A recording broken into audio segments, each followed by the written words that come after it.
Chapter 1375.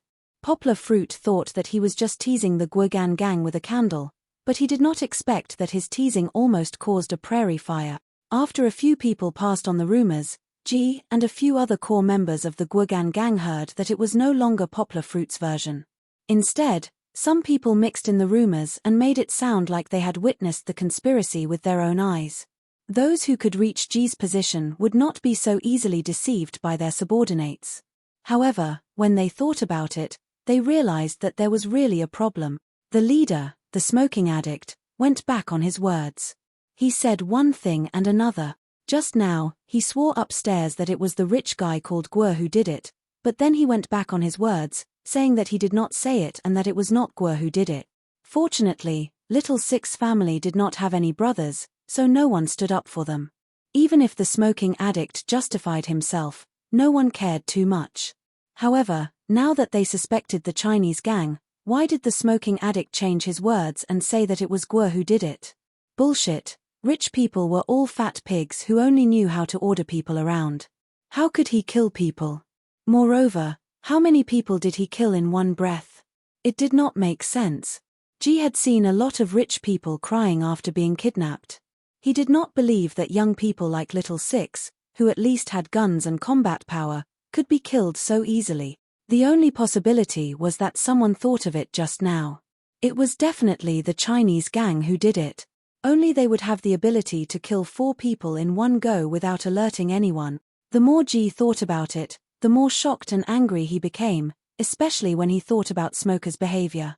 Judging from all the signs, he was actually covering for the Chinese gang, allowing them to bully the people of Guogan gang as they please.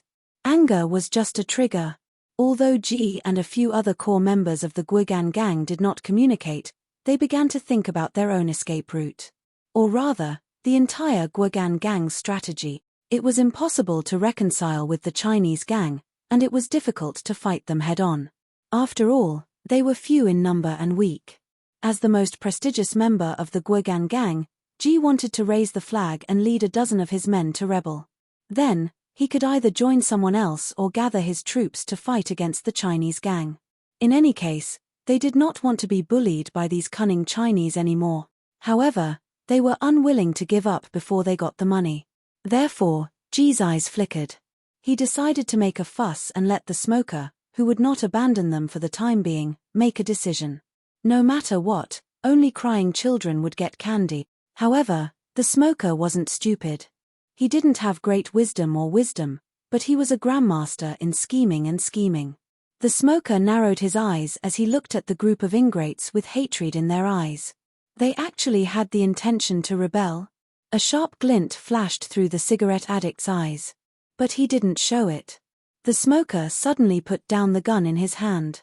His hand moved, but he didn't put it back into the holster. A bright smile blossomed on his face as he walked up. As if he didn't see the glossy muzzle of the gun, he gently patted the angry members of the Courage Gang. All right. What was there to be angry about? We're all brothers. Put your guns away.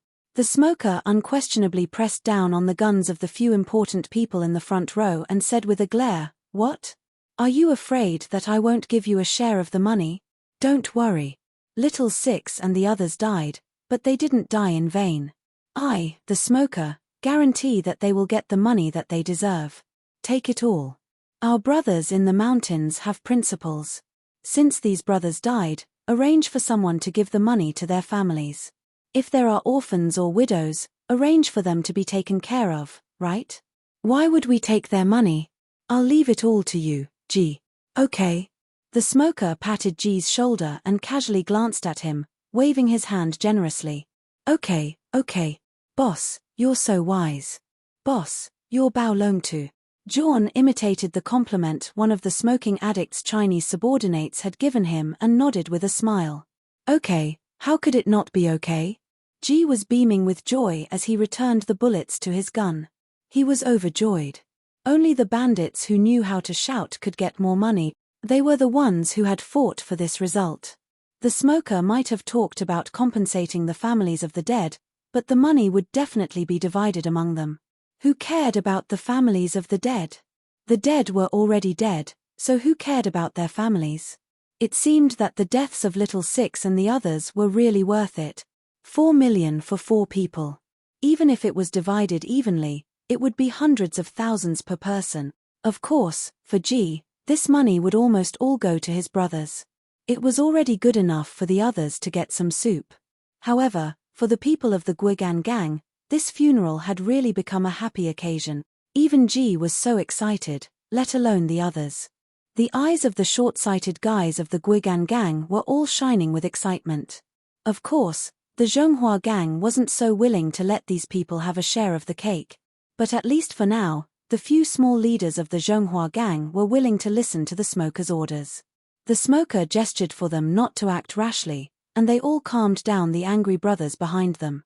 Of course, the eyes of the few small leaders, including Sun Feng, were not so friendly.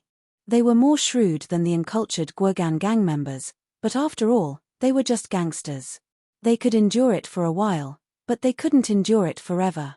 If the smoker didn't give them a satisfactory answer, even the smoker wouldn't be able to make them share the cake in their hands so easily. The smoker didn't bat an eyelid. He put his arm around G's shoulder and said with a smile, Okay, we're all brothers. Don't be unhappy. Right now, it's more important to get the money. Huzi, you guys take the hostages outside. Let's go to the factory and get ready to welcome the guest. Guests? That's our money bags. 100 million. You idiots. The smoker scolded his stupid cronies. But from an angle that G and the others couldn't see, he suddenly winked at Sun Feng and the other small leaders of the Zhonghua gang. Sun Feng and the others were shocked. They had been with the smoker for a few years, so they knew that this was a big move. Without batting an eyelid, Sun Feng made a gesture, and a dozen of the more trustworthy backbones quietly reached their hands into their pockets. Among the Guogan gang members, Poplar Fruit was the only one who was keenly aware that something was wrong. But how could he care about what was wrong? Seeing that his daughter was about to be taken away, he was anxious. He secretly tore off some of the customary decorations of the Guogan gang and quietly moved toward the Zhonghua gang, or rather, toward the factory entrance. The atmosphere unknowingly became somber. Chapter 1376. Uncultured gangsters were all like that. They would quarrel with you for the slightest benefit, but when the benefits exceeded their expectations, they would want to be your brother. Sun Feng looked down on these lazy poor people from the bottom of his heart. Normally, they only wanted to make quick money easily and then enjoy their lives comfortably. They would spend as much as they earned. This was the case when they were selling drugs, and it was the same when they were in the kidnapping business. As soon as they had money in their hands, they wanted to spend it as soon as possible. They would spend it all in just 2 days playing cards. Unlike the Chinese, they were more or less aware of danger. Although they often indulged in debauchery, everyone had secretly saved up a lot of money. Even if they stopped being bandits in the future, they could still save up some money to do other work. Therefore, Sun Feng was not willing to be associated with G and the others. He even thought that they were lazy black sheep and took a large amount of their money. He wanted to get rid of them as soon as possible. Therefore, when the smoking addict signaled that he was ready to take action, he and a few of the Chinese gang members secretly whispered to a few of their confidants. They found a dozen trustworthy and reliable brothers and secretly formed a circle around the Guogan gang. Of course, the smoking addict still had his arm around G's shoulder and chatted happily. The topics that these rough men could talk about were nothing more than pornography and gambling. When they talked about what they were going to do with the huge sum of money after they had made a fortune, their interest soared all of a sudden. Hee. G rubbed his hands, revealing his dirty yellow front teeth. He smiled wretchedly. Then I'll have to buy 2 wives. One to give birth to babies, and the other to love. That's right. It's best if you take turns giving birth to babies. You won't be left out for a few months. The smoking addict patted G's shoulder with a fake smile. He laughed loudly, but there was no trace of a smile in his eyes. In terms of height, the smoking addict, who was born in the northern part of China, was a little thin, but he was still a head taller than these malnourished guys from Southeast Asia. G felt uncomfortable being hugged by the smoker, but he did not want to push the smoker away. He could only force himself to ignore the smoker's enthusiasm.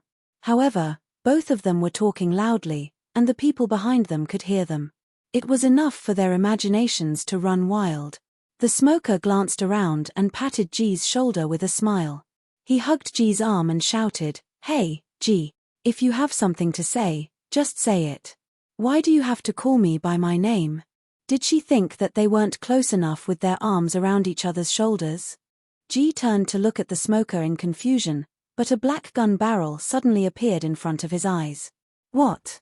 G was an experienced criminal who often struggled between life and death. When he saw the gun barrel, he felt suffocated, as if his life was hanging by a thread. His pupils dilated, and he struggled instinctively. However, the smoker had him in a death grip and couldn't move at all. Wait a minute. Before he could finish his sentence, the gun barrel that was as deep as a black hole had already spat out flames. Bang! There was a loud bang. It was really uncomfortable to be so close.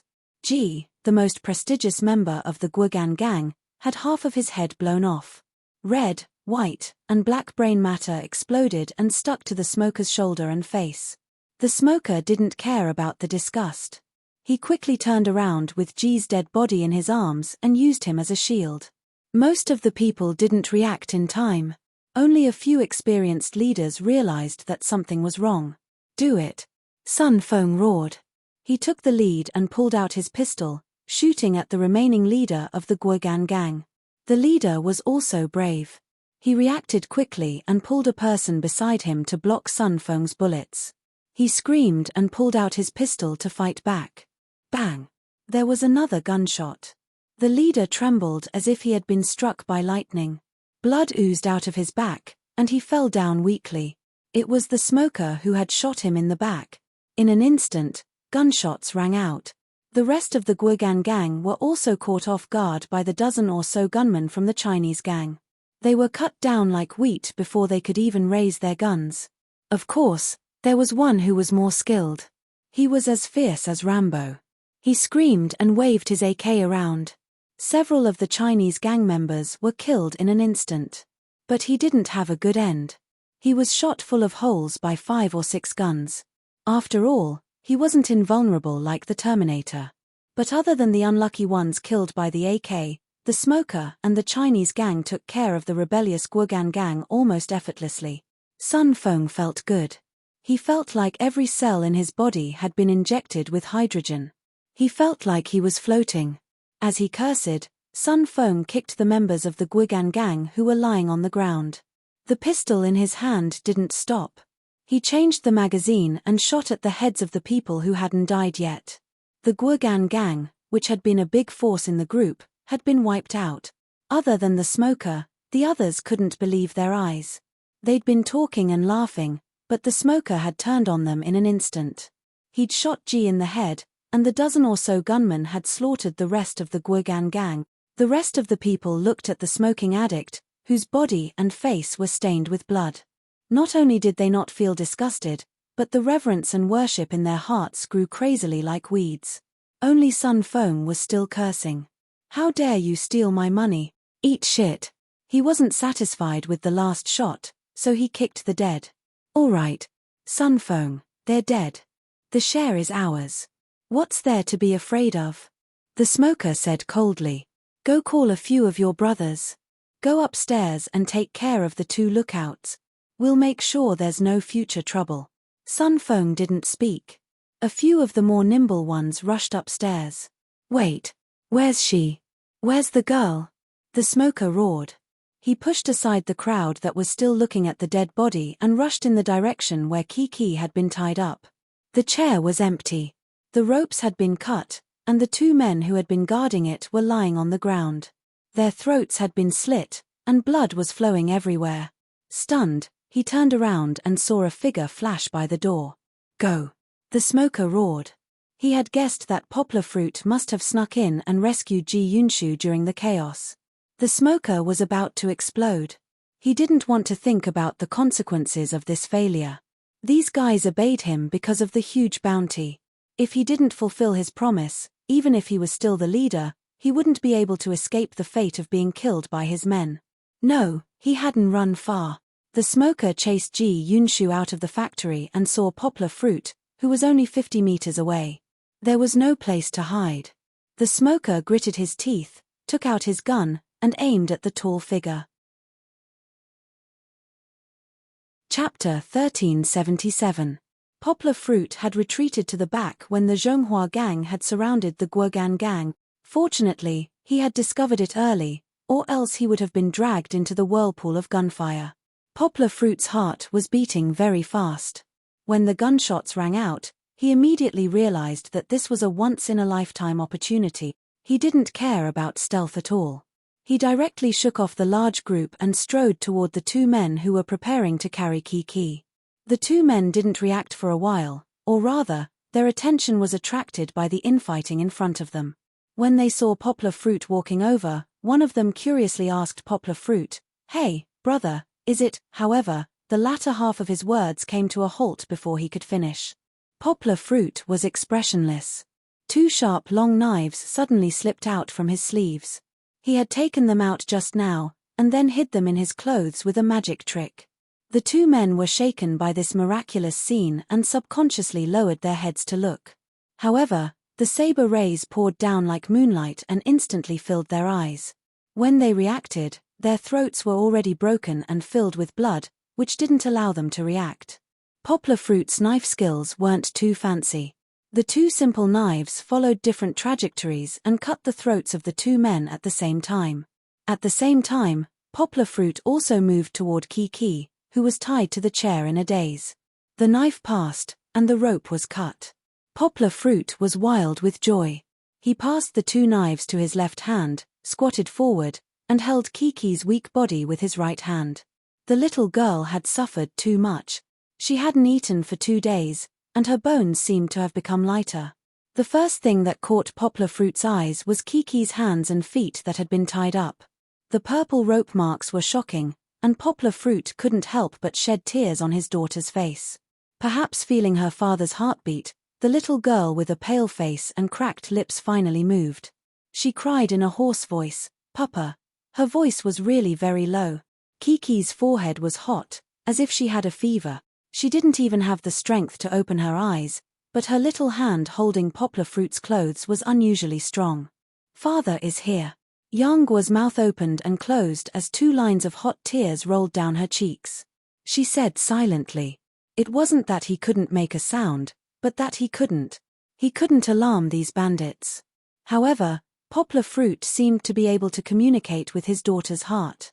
Bit by bit, he conveyed his vow, "Don't worry, Papa will get you out of here safely."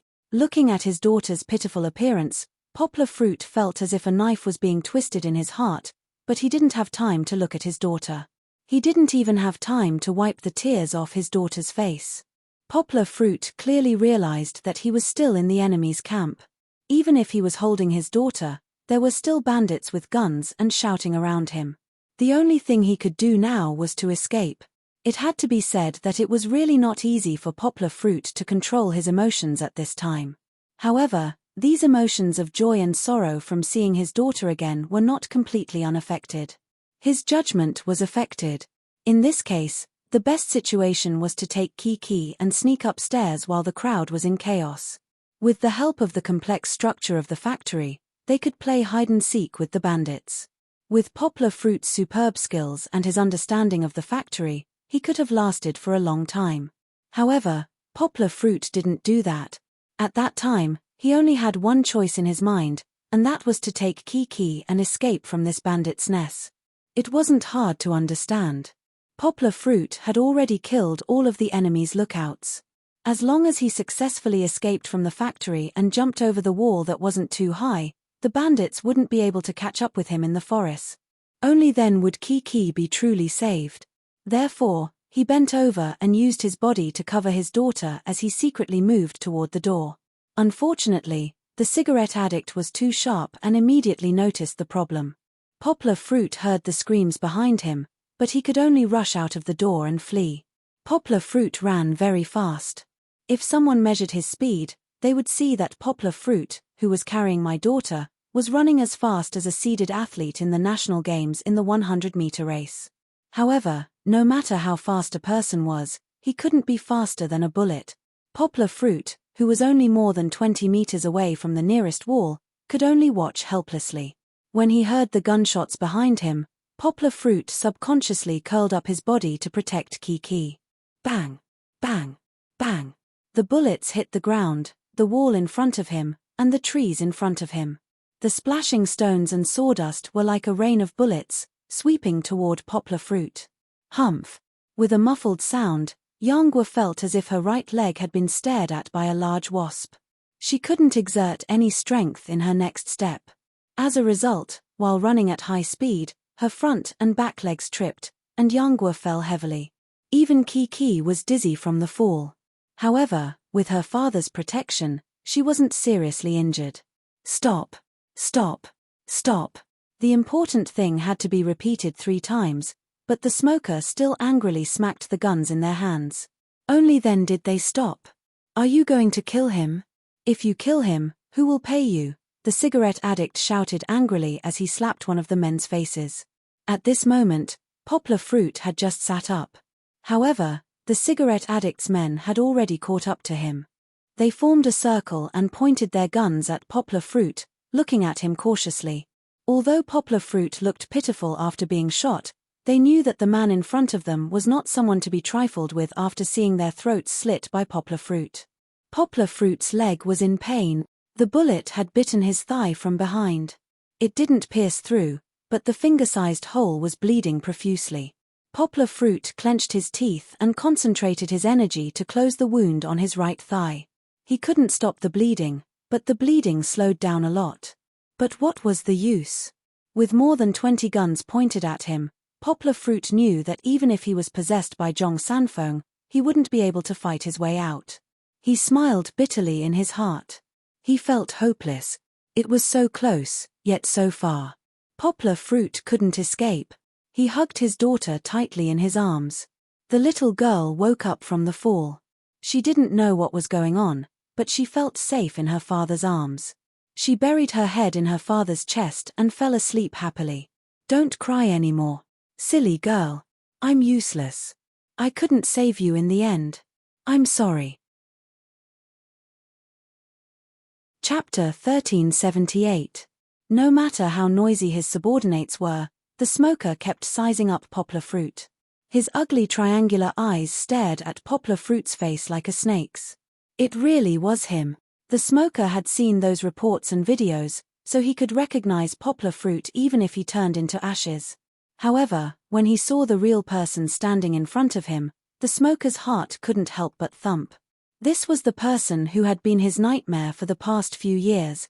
Even if he hadn't had nightmares for the past year, Poplar Fruit was still the hurdle in his heart that he couldn't get over. Poplar Fruit calmed down. Whether he lived or died, he had lost the ability to control his own fate. If that was the case, then the father and daughter would face life and death together.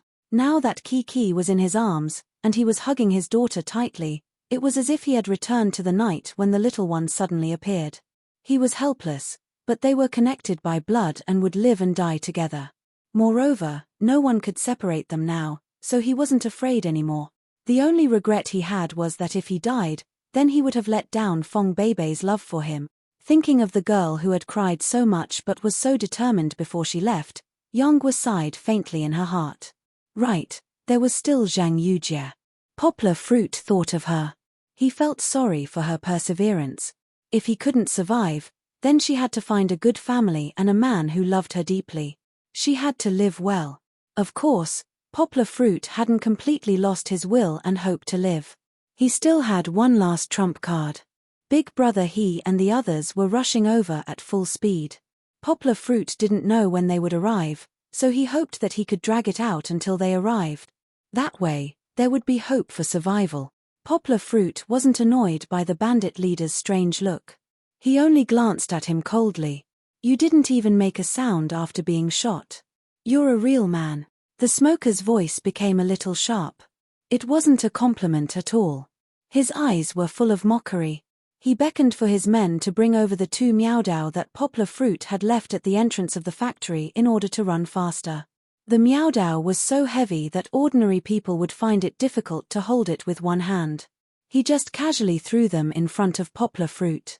Of course, there was a distance of 4 or 5 meters between them. With so many people holding guns, they were not afraid that Poplar Fruit would suddenly hurt them. TSK, people's hero Poplar Fruit, you're relying on these 2 swords to survive, aren't you? At this moment, the smoker seemed to have untied a heavy knot in his heart. He was so pleased with himself that he started mocking, bullshit hero of the people. Why don't you try using your knife in front of our guns? Give it a try. Poplar Fruit frowned and looked up at him. The wound on his leg was very painful. The bullet was still lodged in it. This was the first time he had been shot. His black trousers were soaked in blood, but young Guo clenched his teeth. He didn't want to show his unbearable pain to these bandits, but his left hand was tightly gripping the grass. Blue veins were popping out. It was obvious what kind of pain he was enduring. You have nothing to say. Weren't you quite talkative when you were receiving the award? The smoker mocked. You're the person who escaped from the bank robbery in XX County, Poplar Fruit suddenly said, which stunned the smoker for a long time. How did he know? He wanted to say it, but he hadn't even started. How did he know? He hadn't escaped just now. Instead, he had been injured and surrounded. Poplar Fruit had been a little too pessimistic. However, at this moment, Poplar Fruit's brain had calmed down. Although it was very painful, it didn't stop him from analyzing rationally. In Poplar Fruit's opinion, the smoker's words were too vague. It wasn't as vicious and cunning as when he had dealt with the Guogan gang in the factory. What he had said when he received the award reminded Poplar Fruit.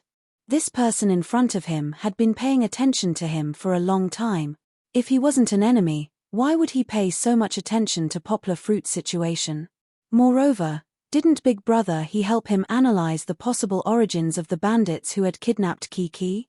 Now that Poplar Fruit had calmed down and thought about it, he felt that the smoker's personality was very similar to the 3 bank robbers from before. Cruel, sinister, and unscrupulous. This was Hwangjua's evaluation after looking at their previous cases. Humph. The smoker froze for a while, then snorted coldly and said, "It seems that you've guessed it too. But it doesn't matter. Since you're going to die, I'll let you know. I'm the one who wasn't caught by you. He's still on the wanted list. Yay. The smoker laughed strangely and said, "So what? People like us who exchange our lives for riches and honor have always been a thorn in the side of the police. But can they catch us? Do they dare to come to Myanmar to catch me? So, you captured my daughter in order to kill me and avenge your brothers?" Poplar Fruit's right hand held his daughter tightly, and his left hand loosened. He endured the pain and stood up with his left foot. Poplar Fruit would rather stand in pain than look up at these bastards. However, when he stood up, the robbers around him were so scared that they took 2 steps back. The smoker slapped them and scolded, "Useless. You're even afraid of a cripple." However, the small leaders who heard their conversation did not look happy.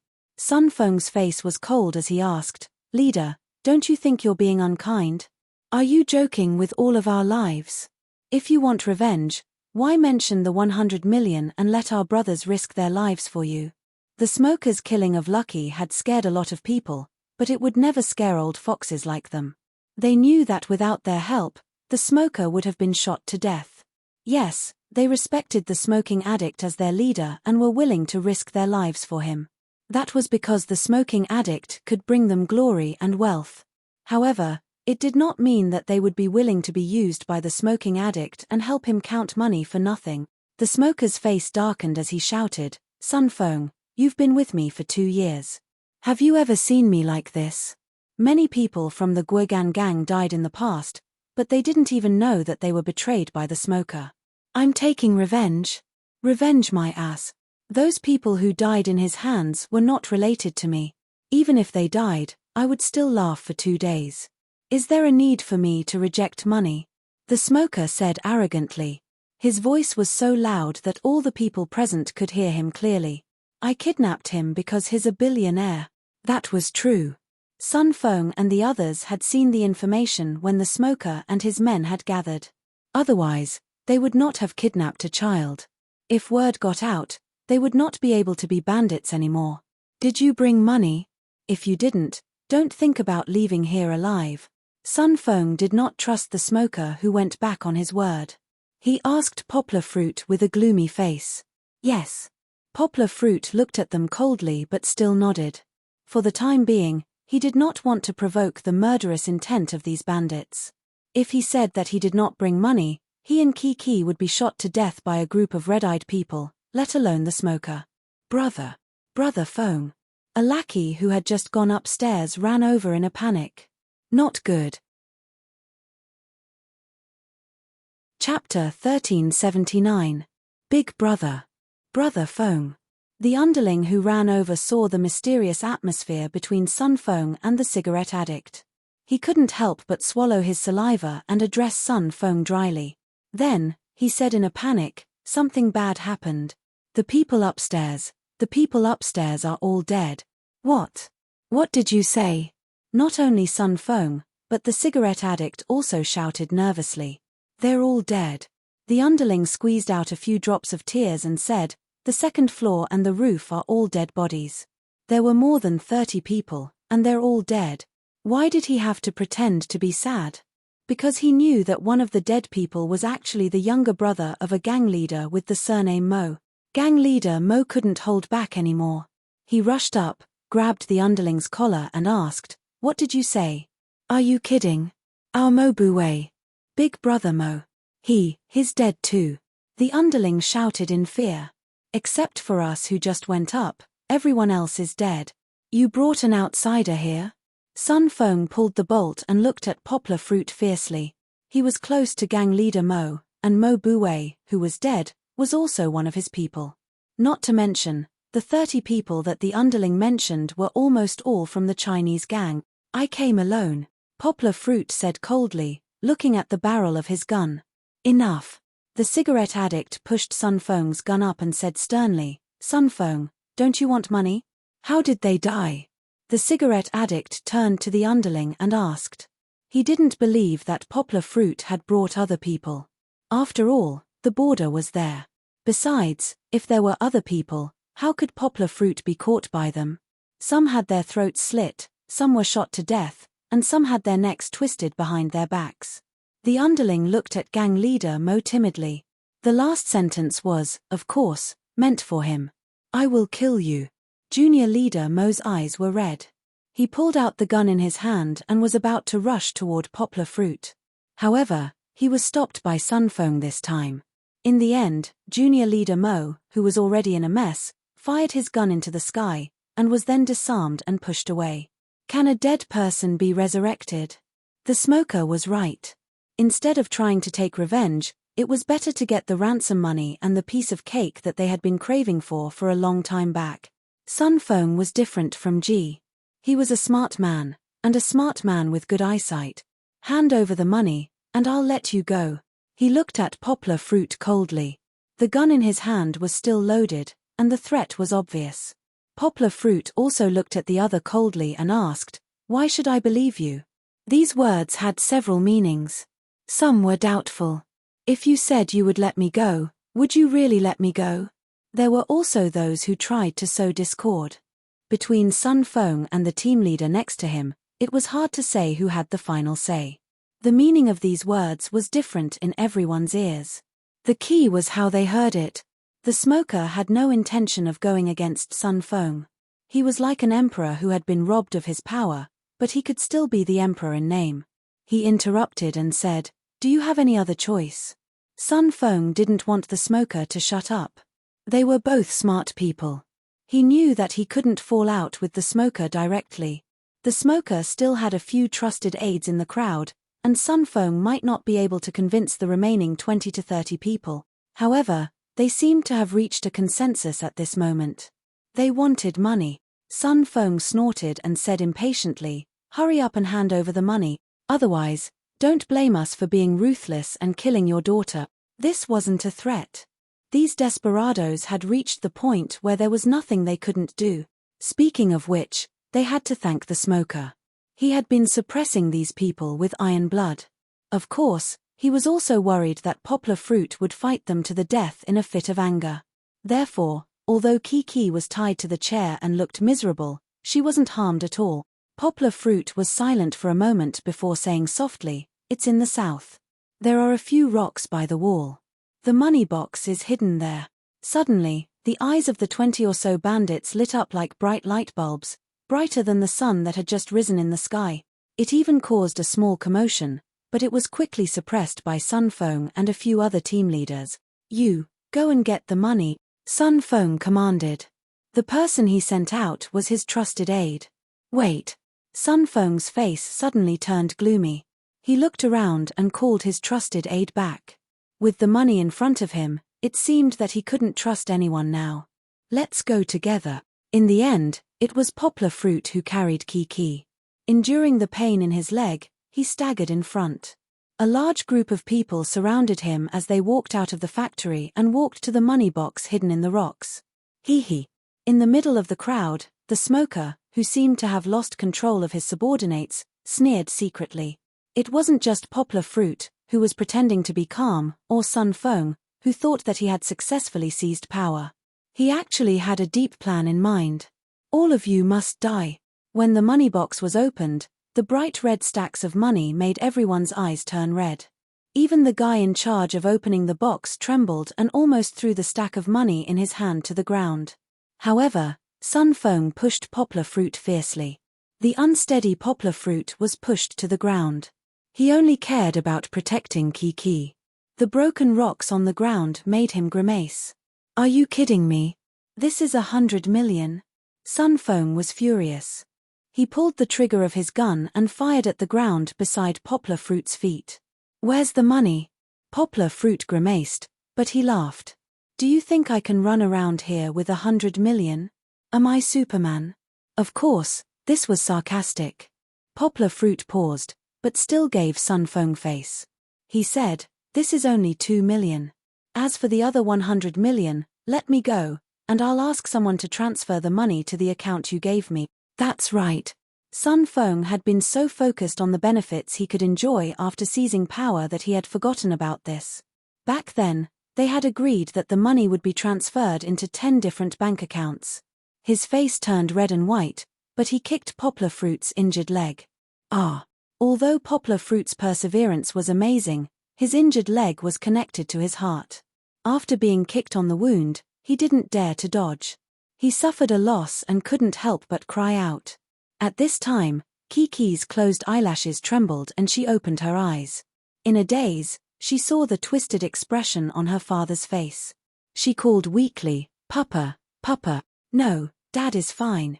Poplar Fruit pressed his daughter's head tightly in his arms, for fear that she would attract the attention of these bandits. "Dad will find a way to get you out." Chapter 1380. Yang Guo steadied his temper. No matter how much he was beaten or scolded, he didn't make a sound. However, he felt helpless in his heart. He was wondering why he still hadn't seen Big Brother he and the others arrive after so long. "Brothers, it's been an hour. If you don't come, I'll be dead." In fact, Poplar Fruit didn't know that he Wanjua and the others had already arrived at the factory. After all, they weren't familiar with the Burmese forest.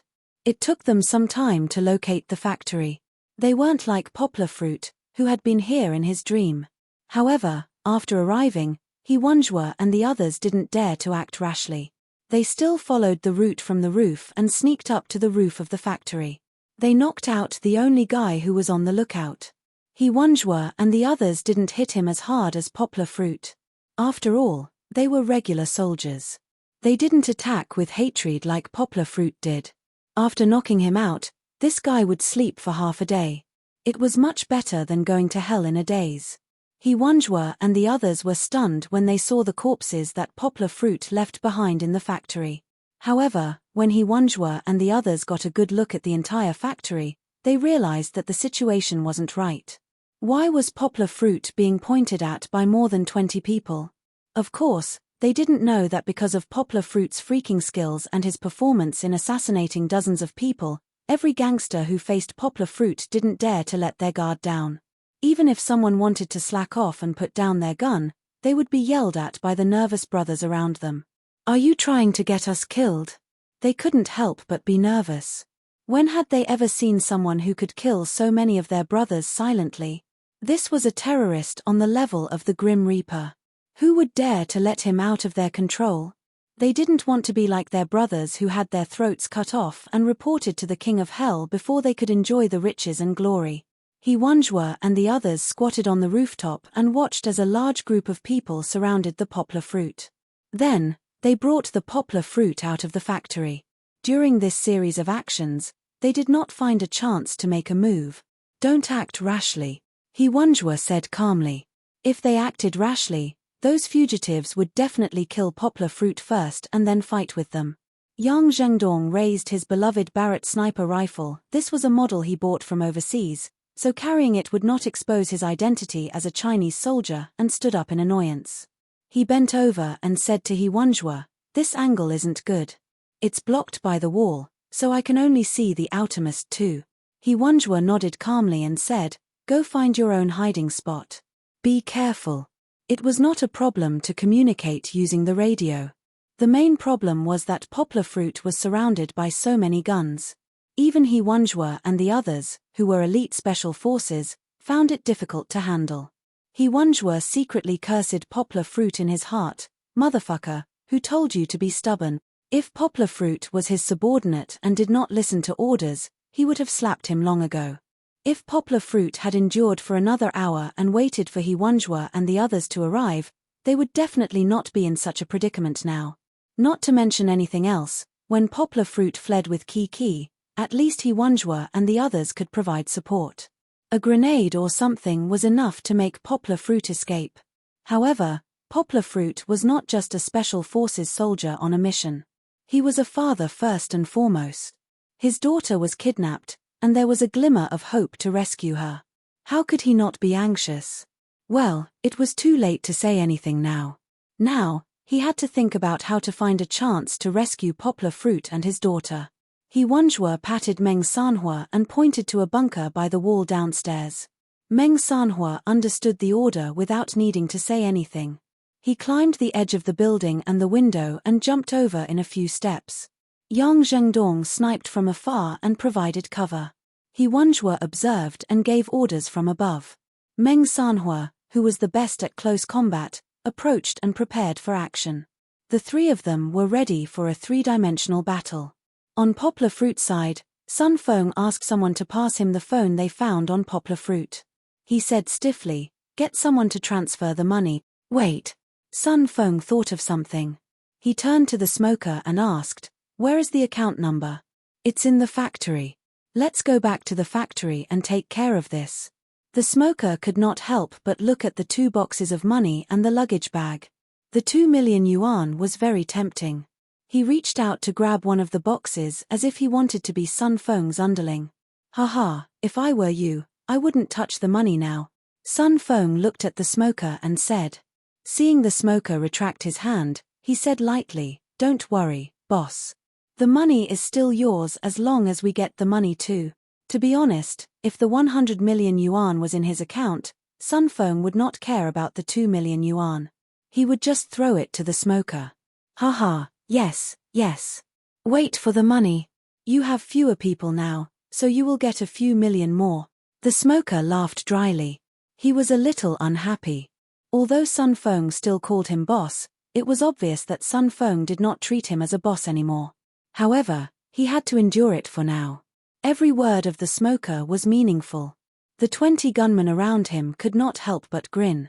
If it were not for the fact that most of the gunmen were Sun Feng's underlings, who were downstairs and died the least, they might have turned to the smoker. This was truly a generous boss. Sun Feng was not stupid. He clapped his hands and grinned. "Don't worry. Once the money is in our hands, we will definitely share it with everyone. Then, we will live a good life. We will buy 2 cars, one to look at, and one to drive. We will marry 2 women and have a threesome every day." He did not say much, but he painted a big picture. It was enough to make the gunmen who admired the luxurious and desolate life change their minds. The smoker's eyes flickered, and he laughed. "Yes, yes. Sun Feng, let's go back to the factory. How dangerous is it in the wilderness?" The more he said this, the more Sun Feng felt that the smoker was lying. He said seriously, "No need to rush back. I will stay here and watch him transfer the money. Humph, if you don't transfer the money, I will bury you two here later." However, Sun Feng was not completely at ease. The smoker was not exaggerating when he said that it was dangerous outside. With the factory as cover, it was much safer than in the wilderness. Sun Feng hesitated and looked at the cigarette addict. Then, he pointed and called out 3 names. They were all the cigarette addict's most loyal followers. He said, "You 3 and the rest of you, spread out and patrol the mountain. If you find anything, report it immediately." This was to minimize the threat of the smoker. The smoker's face darkened. He looked at his 3 subordinates and nodded helplessly. He only added, "Be careful. Bear with it." Chapter 1381. Wanjua was overjoyed when he saw 6 people walk out of the group and scatter into the forest. He knew that this was a rare opportunity to reduce the enemy's resistance. Immediately, he relayed the message through his earpiece. Yang Zhengdong, who had been hiding in a tree, slid down like a nimble snake. He didn't carry any weight with him, and even his beloved Barrett was left on the tree. Yang Zhengdong pulled out a dull dagger from his waist and dashed out like a rabbit. Although he was a sniper and was not as skilled as Poplar Fruit, Yang Zhengdong's tactical skills were much better than his. Looking at Poplar Fruit's 2 large Miaodao and Yang Zhengdong's palm-sized dagger, it was easy to tell who was more professional. Yang Zhengdong had a better future as a sniper than as an assassin. For example, Meng Sanhua was assigned as the latter in the special forces. After all, he was too skilled. However, Yang Zhengdong had more than enough to deal with these small fries. The small fries spread out. They didn't just stand there casually. They seemed to be coordinating with each other from afar. For example, the 3 trusted aides of the smoking addict stood 10 meters apart. They didn't sense Yang Zhengdong's arrival but were wary of their own people. They were afraid that the other 3 people sent by Sun Feng would suddenly attack and kill them. After all, the smoking addict had lost his power and Sun Feng was plotting something. Yang Zhengdong had a headache when he saw this. He decided to start with the other 3 first. They were standing a little apart and looked lazy. They were much worse than the smoking addict's trusted aides. Under the cover of the thick tree trunks in the forest, he approached the outermost target step by step. The pair of thick mountain boots on his feet stepped on the soft leaves. The force exerted was very precise and did not cause any extra movement. When he approached, Yang Zhengdong even held his breath to prevent the other party from noticing. Yang Zhengdong suddenly pounced from behind. Although he wasn't considered tall in the barracks, he was much taller than these southerners. Like a tiger pouncing on a donkey, he restrained the other party in an instant. The guy who was restrained subconsciously wanted to scream, but his mouth was already covered by Yang Zhengdong. Gun. The second thought of the criminal who often struggled on the edge of life and death was to pull the trigger. Even if he didn't hit the person behind him, he could use the gunshot to alert his brothers. His brothers were only a few dozen meters away and could definitely rush over. However, his eyes were filled with fear. Why couldn't he pull the trigger? The trigger of the AK seemed to be welded. How could it be welded? It was Yang Zhengdong who had inserted his finger into the space behind the trigger. It was impossible for him to pull the trigger. Before the criminal's poor brain could think of another way to escape, such as letting go of the gun and pulling out the dagger at his waist, Yang Zhengdong raised his right hand, which was in the trigger, and the other party's AK. He was a special warfare elite after all. The strength of one of his hands was actually greater than the strength of the opponent holding down the AK with 2 hands. The subdued criminal watched in panic as Yang Zhengdong slowly raised his right hand. His right hand was actually holding a dagger that was radiating with a dim light but exuding a cold aura. In a panic, the criminal abandoned the AK and tightly grasped Yang Zhengdong's right wrist with both hands. However, what made him despair was that his 2 arms full of needle holes were thin and weak. They couldn't be compared to Yang Zhengdong's muscular arms. He watched helplessly. The tip of the dagger was at his throat. It scratched a bit of skin but didn't bleed. He watched helplessly. The dagger pierced into his throat bit by bit. He felt the air and life leaving him. Finally, Yang Zhengdong threw the dead criminal aside and hid behind a tree. Then, he slowly moved on to the next one. On the other side of the wall, Sun Feng was no longer on guard against the smoking man because he was surrounded by his brothers and the smoking man was alone. He discussed with a few of the leaders of the Zhonghua gang and took out 5 bank accounts. He wrote them on his phone and gave them to Poplar Fruit. Transfer the money.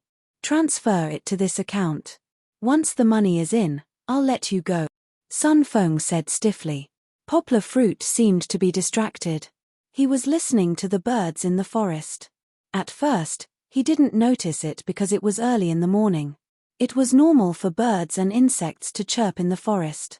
But later, he heard a special bird call. Why was it special? On one hand, it was the timbre. It was slightly different from other bird calls. But Poplar Fruit could tell. Poplar Fruit realized that it wasn't a bird call at all. It was because of the frequency of the call. Although it was slower, Poplar Fruit realized that it contained the rhythm of Morse code.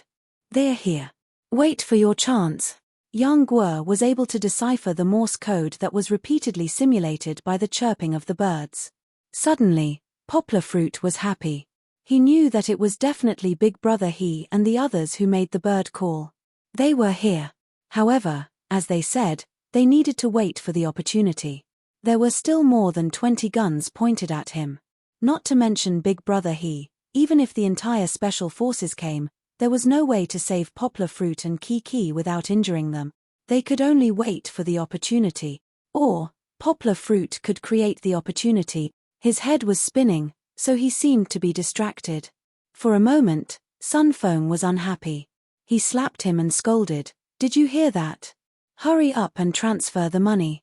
If you don't have the money, this day next year will be your death anniversary." Sun Feng didn't see how those brothers died, and he relied on his numbers to bully Yang Guo, who didn't dare to fight back.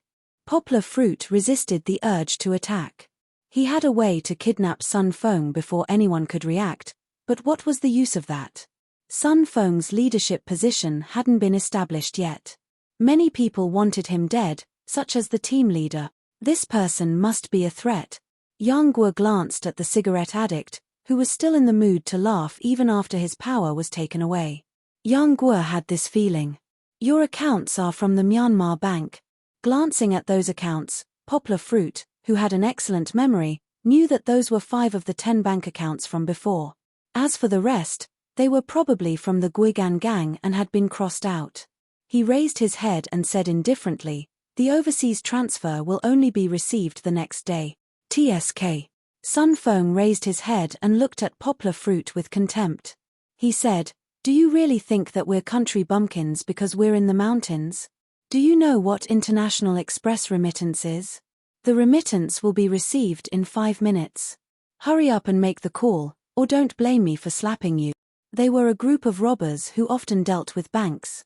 It seemed that they had made a lot of money through international kidnappings.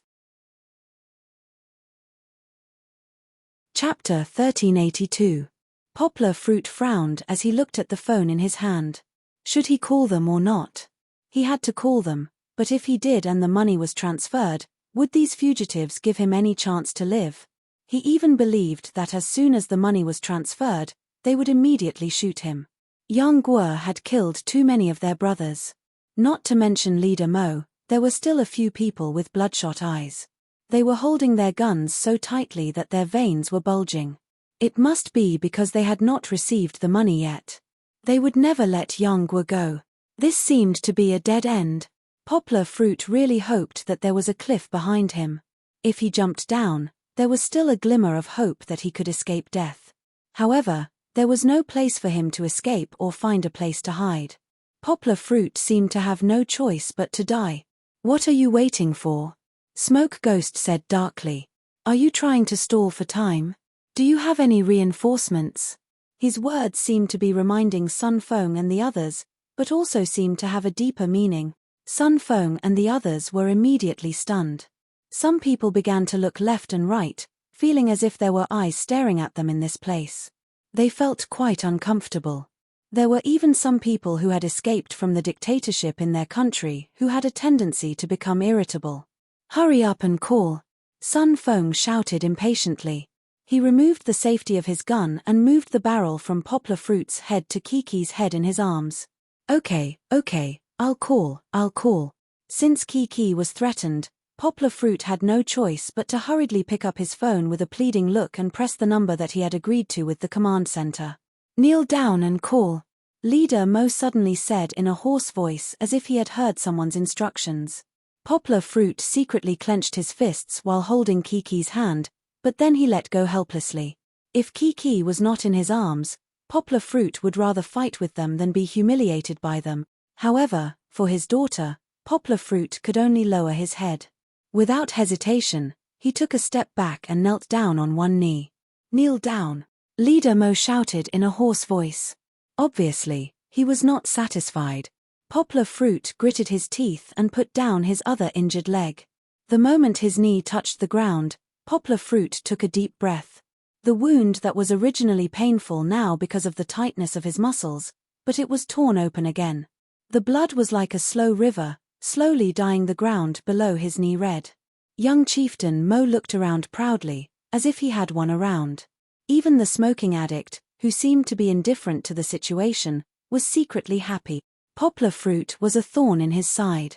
Before he could get rid of his old grudge, a new one came. His original plan of kidnapping and escaping was completely disrupted by Poplar Fruit. Fortunately, the smoking addict still had a trick up his sleeve. Poplar Fruit slightly turned his body so that he could use his other leg to support himself. Kiki was still in his strong arms. Even though he was kneeling, Poplar Fruit was unwilling to let go of his daughter's hand.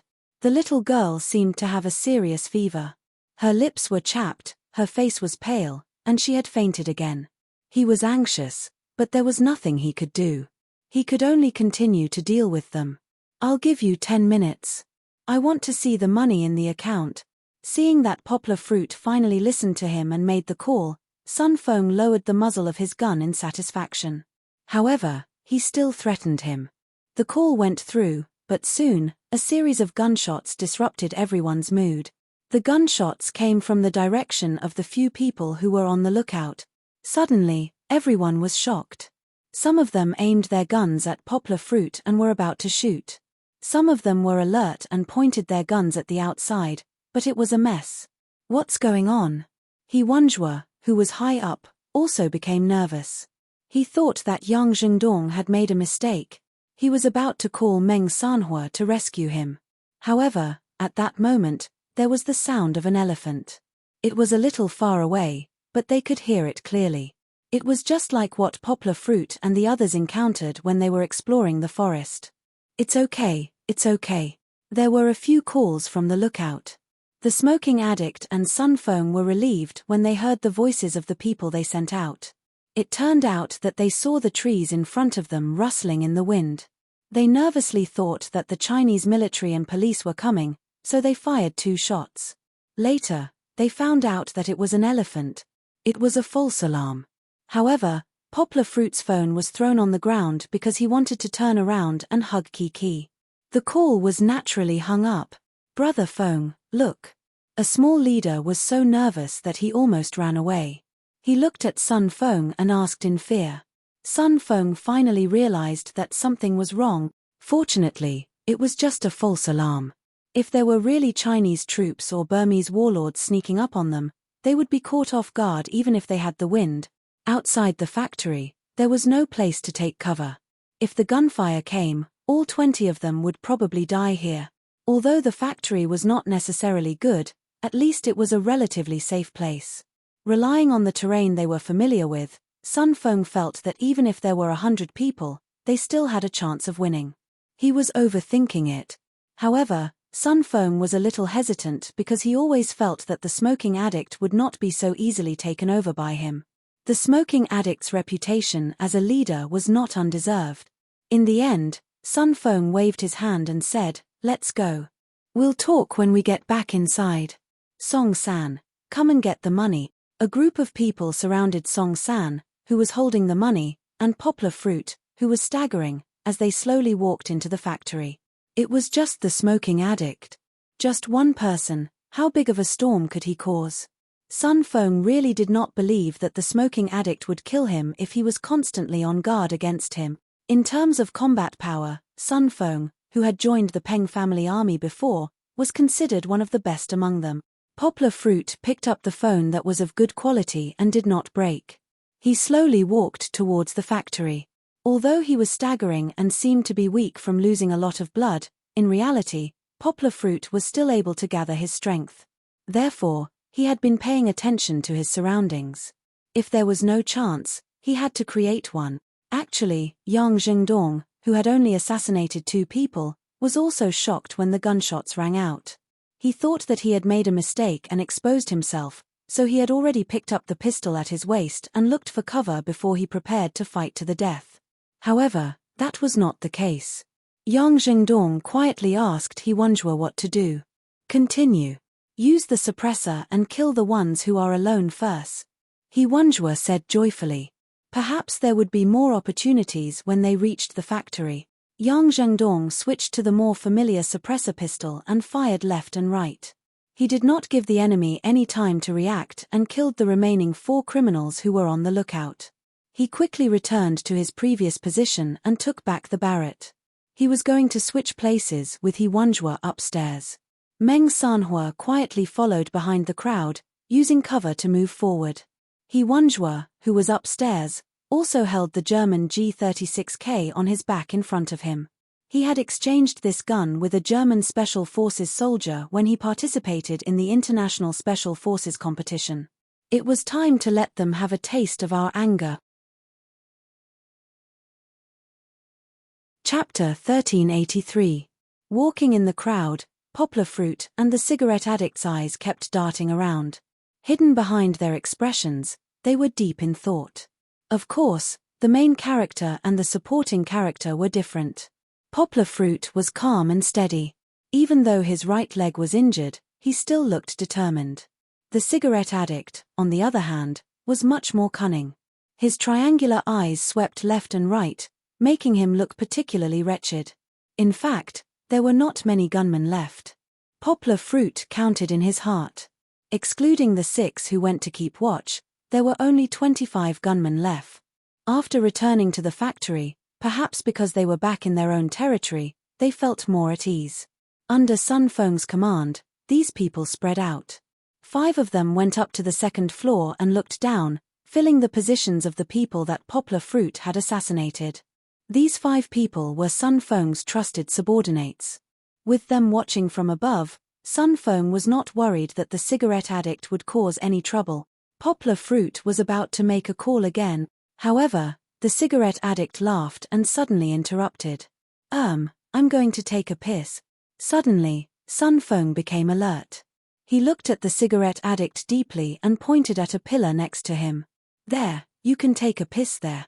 Anyway, we won't be staying here after today. Of course, some people laughed, while others wanted to laugh but did not dare. Although the cigarette addict had lost his power, his ruthless image was too deeply ingrained in people's hearts. Some of the cowardly underlings did not dare to offend the cigarette addict. Who knew if he would come back and kill them? Just like Ji, who had collapsed in an instant and died with grievances, the cigarette addict was not angry. He looked at Sun Feng with a faint smile and said, "You don't trust me?" Sun Feng wanted to be promoted, so he did not want to leave a ruthless side to his subordinates. He laughed and said, "Boss, look at what you're saying. How do I not trust you?" He did not trust him.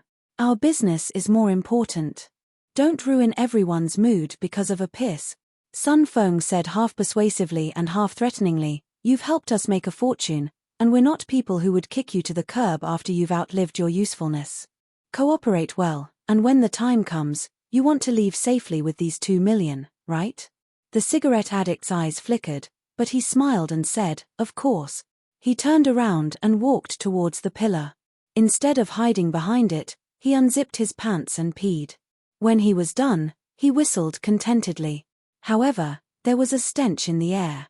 Poplar Fruit's phone call. When the call was connected, he heard Fong Beibei's anxious voice. With tears, she asked, "Uncle, are you hurt? Why did I just heard gunshots?" The call was connected for a short while. Because it was on speakerphone, The command center heard the gunshots from afar. Hearing Fong Beibei's voice, Kiki struggled in Poplar Fruit's arms. The little girl was still having nightmares due to her high fever. Fortunately, she did not have any convulsions, so her fever was not too serious. She murmured weakly, "Mama ma." Poplar Fruit did not have the chance to let Kiki and Fong Beibei talk. Sun Feng looked at him threateningly, telling him to stop talking nonsense and transfer the money. "Don't worry." Poplar Fruit's voice was not as cold as before. It was much gentler. He said through the phone, "Kiki and I are fine. We're not hurt. Don't worry, we'll go back safely." It was better not to tell Fong Beibei that he was shot. She was already worried sick about him. He paused and looked at Sun Feng, who was frowning. He did not want to talk to Fong Beibei anymore. He said, "Is Yujie there?" "Yes." Zhang Yujie answered succinctly. However, from her voice, Poplar Fruit could hear exhaustion and worry. She did not cry like Fong Beibei, but her emotions were the same. In order to stay calm and suppress her emotional breakdown, she had used up too much of her energy. Get someone to pay the ransom. Only pay the ransom to the following accounts. Send it to the account immediately, Poplar Fruit said succinctly. Finally, he paused. Thank you. He owed Zhang Yujie too much. It was so much that Poplar Fruit could not repay it with just a few words. However, Poplar Fruit's 2 words of thanks was more than any kind of gratitude to Zhang Yujie. She almost could not hold back her tears. She said with a nasal voice, "Don't worry, I'll inform them now." She could not help but add in a proud tone, "I don't need you to thank me. It's fine as long as you come back alive." Poplar Fruit gently nodded. The phone was snatched away by Sun Feng. He shouted to the other side, "I'll give you 10 minutes. No, 20 minutes. If I don't see the money in my account, I'll just wait to collect their corpses." With that, Sun Feng did not wait for the other side to answer and hung up the phone. Poplar Fruit was a little anxious. He looked at Sun Feng angrily. He knew that by doing this, Fong Beibei and the others would fall into panic and worry again. But soon, he withdrew his gaze and calmed down. Now was not the time to be sentimental. He had to think of a way to escape from this predicament. Sun Feng put Poplar Fruit's phone into his pocket and waved his hand lazily. One of the minions ran to find a chair for him. "TSK, TSK. Sun Feng, no, I'll have to call you team leader in the future." The smoking addict cupped his hands and smiled. "You guys have earned a lot after this."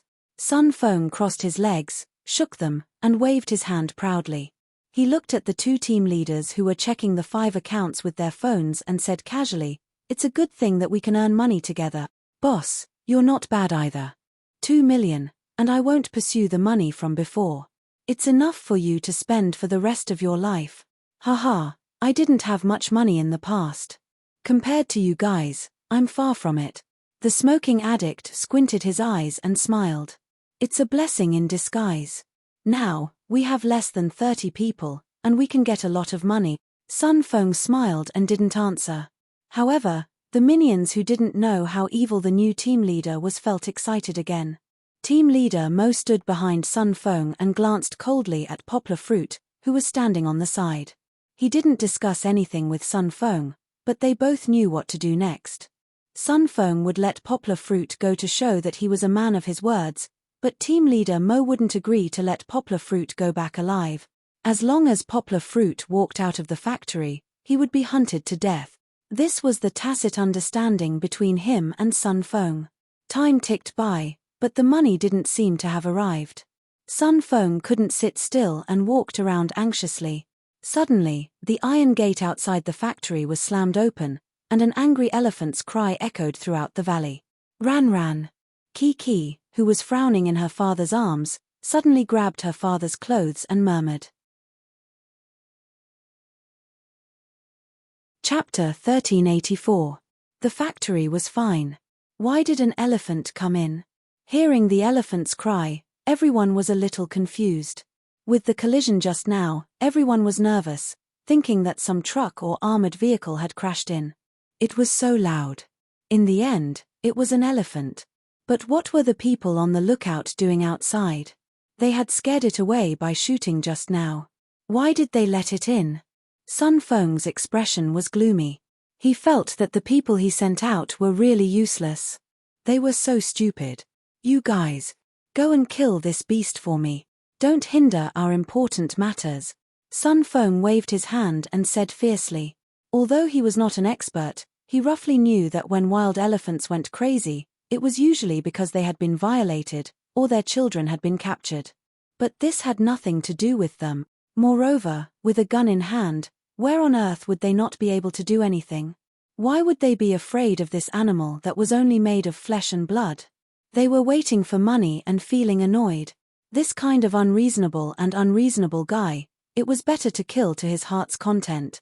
Sun Feng pointed his finger at the two gunmen. In fact, he was cursing in his heart. He was cursing those useless fellows. They could not even stop an elephant and brought so much trouble to them. Of course, if they knew that those fellows had died on the hillside, they probably would not be so relaxed. The two gunmen walked out of the factory lazily as if they were taking a stroll. However, just as they took a big step out, the two of them flew back as if they had been hit by a truck that weighed several tons. They fell heavily on the ground a few meters away and wailed in pain. Everyone was dumbfounded. They saw a huge body crash into the door of the factory. How could it be so fast? The two gunmen had just walked out of the factory when they were hit by the ferocious elephant that rushed over. Thinking about a professional football player who was fully equipped colliding head-on with a 2-year-old child who had just learned to walk, one could guess the effect of this collision on the two skinny gunmen. They did not die, but countless bones in their bodies were broken. They could only howl on the ground and could not even get up. The door was actually tightly shut. Usually, they would rely on the 3-meter-tall door to enter and exit. It was enough for humans, but for an Asian elephant that was 5 to 6 meters tall, it was not high enough or big enough. The elephant couldn't do it again. It took 2 steps back and crashed into the door again. However, it couldn't shake the iron door. It cried out angrily and irritably again. Ran. The little girl in Poplar Fruit's arms trembled again. She grabbed her father's clothes and struggled to open her tired and listless eyes. But Poplar Fruit didn't have time to care about the meaning in his daughter's weak voice, because the opportunity had come. Sun Feng was shocked and angry when he saw 2 of his men being hit by an elephant. After he reacted, he waved his hand angrily and roared, "Shoot! Open fire! Kill it for me!" He took the lead and fired a shot, but the bullet missed its target and hit the iron door, causing sparks to fly. Almost everyone turned their guns and fired wildly at the elephant outside the door. Their marksmanship was poor, and many bullets hit the iron door or the wall. However, a few bullets did pass through the open door and hit the elephant's thick skin. Blood and sparks flew at the same time. Although only a thigh was exposed to everyone, the elephant was, after all, an animal made of flesh and blood. The bullets did not penetrate too deep into its body.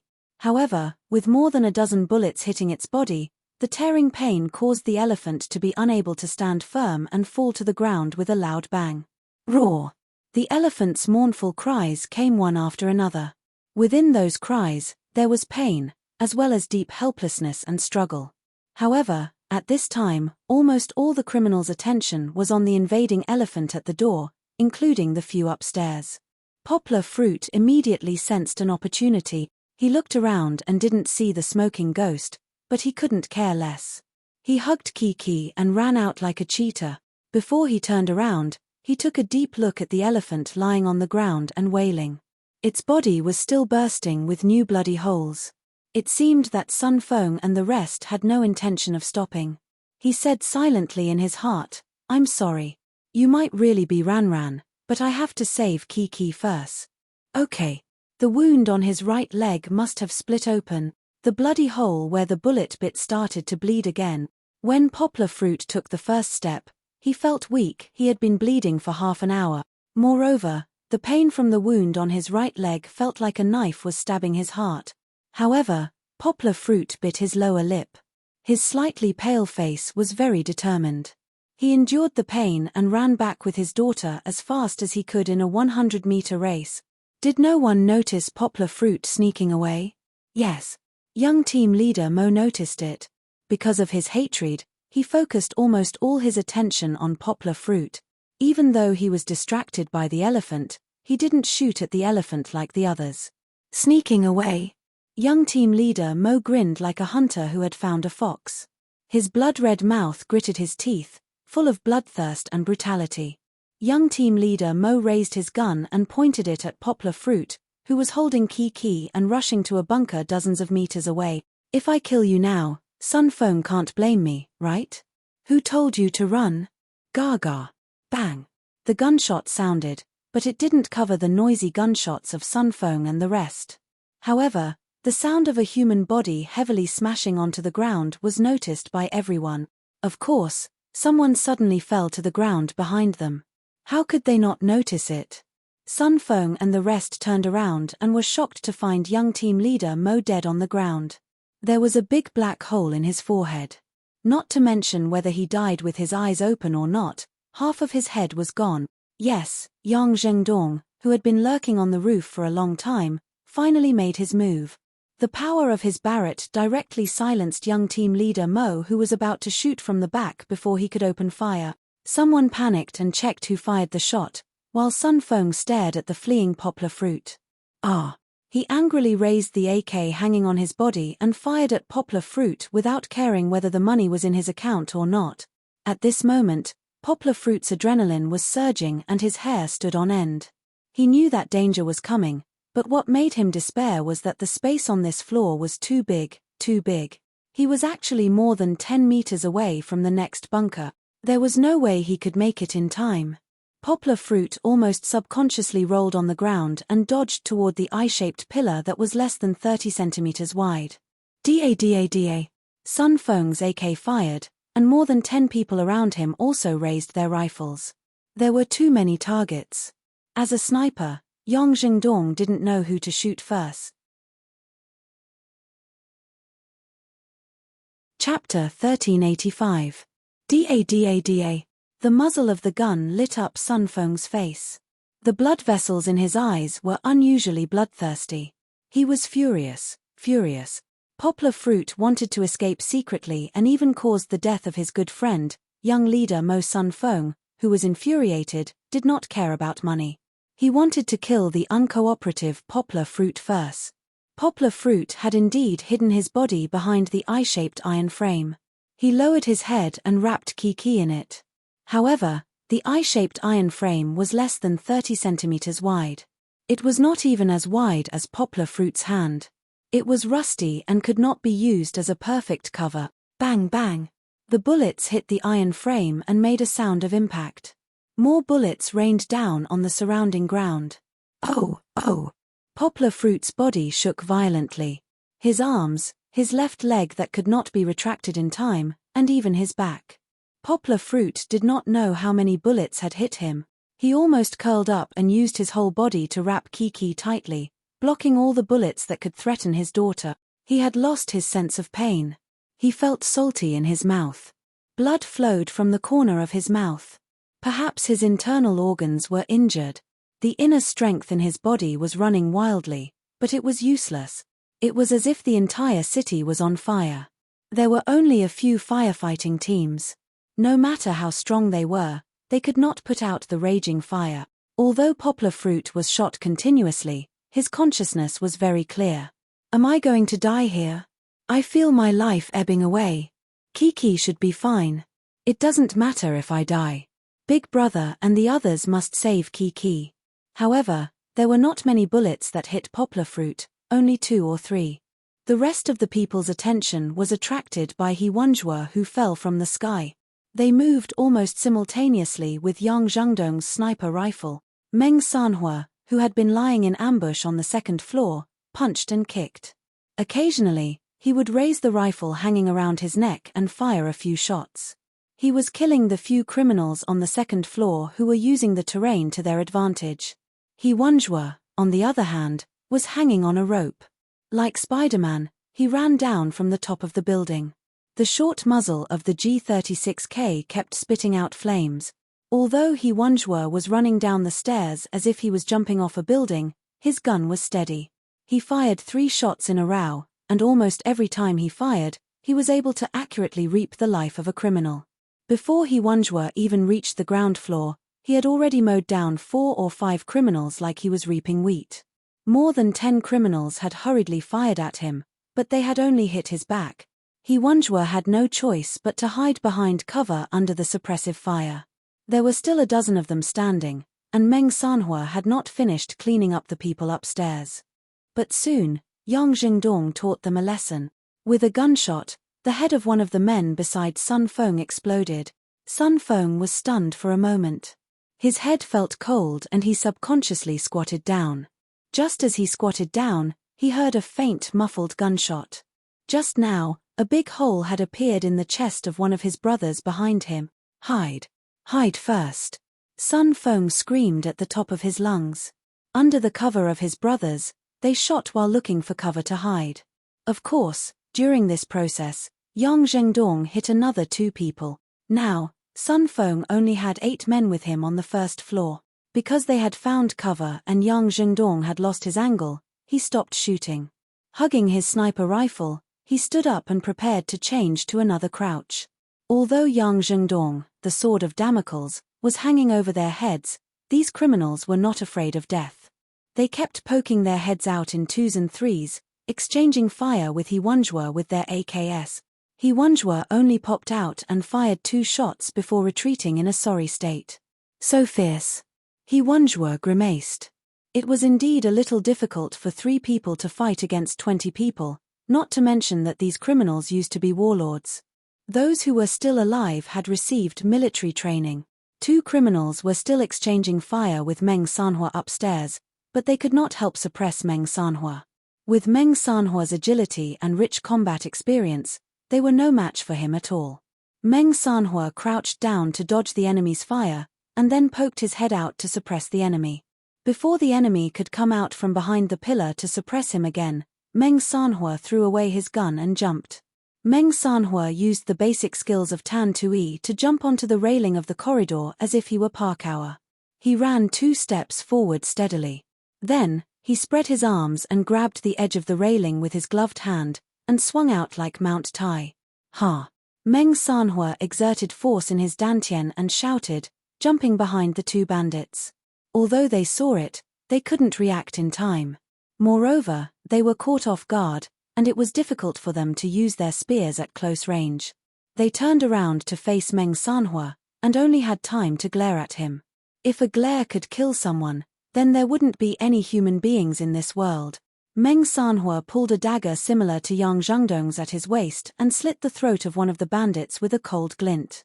Then, with a backhand movement, he nailed the dagger into the head of the remaining bandit. Everything happened in the blink of an eye. The first one was still clutching his throat that was spurting blood, hissing and not dying completely, but the second one had already died with his eyes wide open. This was the difference between their skills. Meng Sanhua's movements were much cleaner than Yang Zhengdong's. He did not deliberately show off his skills, nor did he use Tan Tui or other kung fu skills. He only used his dagger moves. Meng Sanhua did not have the time to pull out his dagger. He picked up the AK from the bodies and was about to help Hwangja suppress the guys on the first floor. However, who would have thought that after 2 shots, the AK's bullets would malfunction? Trash gun. Meng Sanhua cursed. He ran back to pick up his gun and continued suppressing the enemy. This time, Sun Feng and his men could not even raise their heads when they fired at the same time from the first and second floor. Hwangja poked half his body out from cover and fired. His eyes were calm as he stared at a wooden cabinet that had a head poking out from behind it. Click. He changed the magazine and switched the 3-shot to automatic mode. The crosshair in the scope aimed at a certain angle. Tat tat tat tat tat. The gunshots did not stop, and the wooden cabinet splintered. Although it was easy for the barrel of an automatic rifle to deviate after firing for a long time, Hwangja was able to accurately hit the same small circle with a firing rate of 750 rounds per minute under the steady control of his hands. In less than 3 seconds, the wooden cabinet was pierced through. Almost as soon as the gunshots stopped, a criminal fell to the ground. Chapter 1386. In an unknown basement of the factory, There were 3 men sitting in front of the screen, grinning eerily. "Let's fight. Let's fight. It's best if we kill them all." The person who spoke was the smoker, who had disappeared without a trace. Sitting beside him was 5 big wolves, who were supposed to be hiding in Tsayun and acting as a secret contact. 5 big wolves wrapped his fist with bandages and licked his lips with his scarlet tongue. He looked at the agile Meng Sanhua on the screen, his eyes shining like a hunter who had seen a rabbit.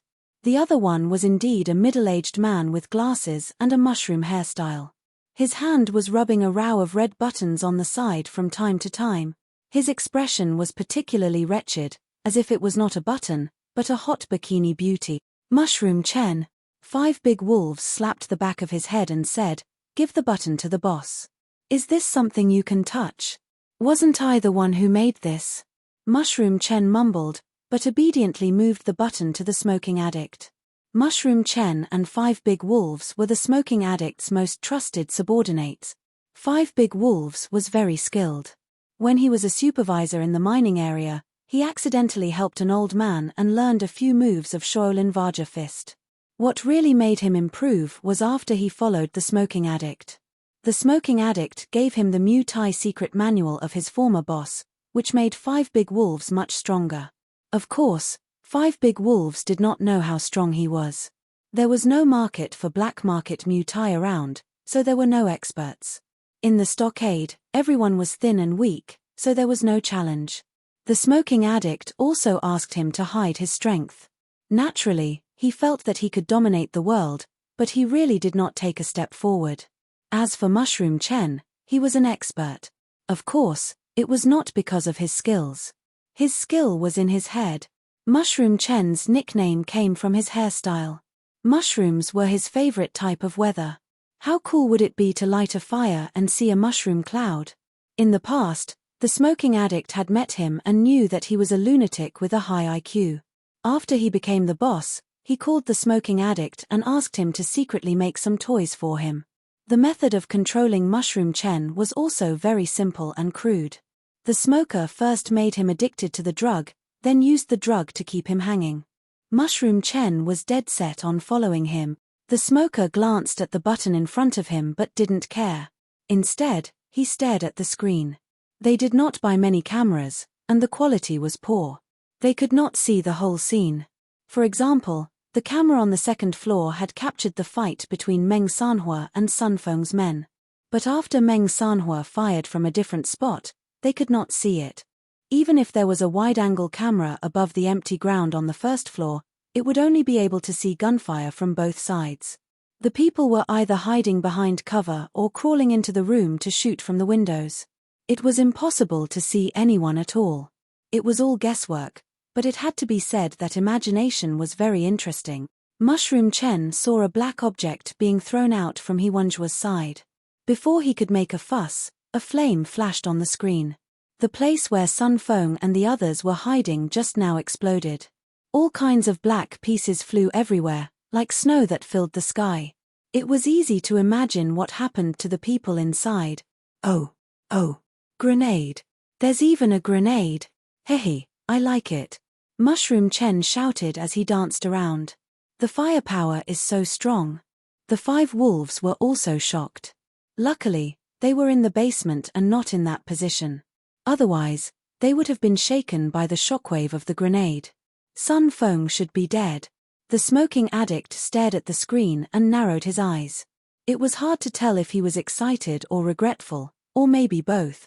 Back upstairs, although Hiwanjua had killed a criminal with a penetrating shot, Sun Feng and the others were not stupid. They all moved behind thicker cover and began to counterattack with even more ferocious firepower.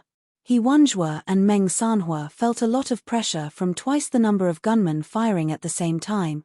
Meng Sanhua, who was in the corridor upstairs, could not use the railings as cover. He could only retreat and hide in the room under the pressure of the bullets. Meng Sanhua could not rush out and was anxious. He glanced at the 4 scattered corpses in the room from the corner of his eye and grimaced. He did not know, but he could guess that the person at the door had a hole as big as his neck.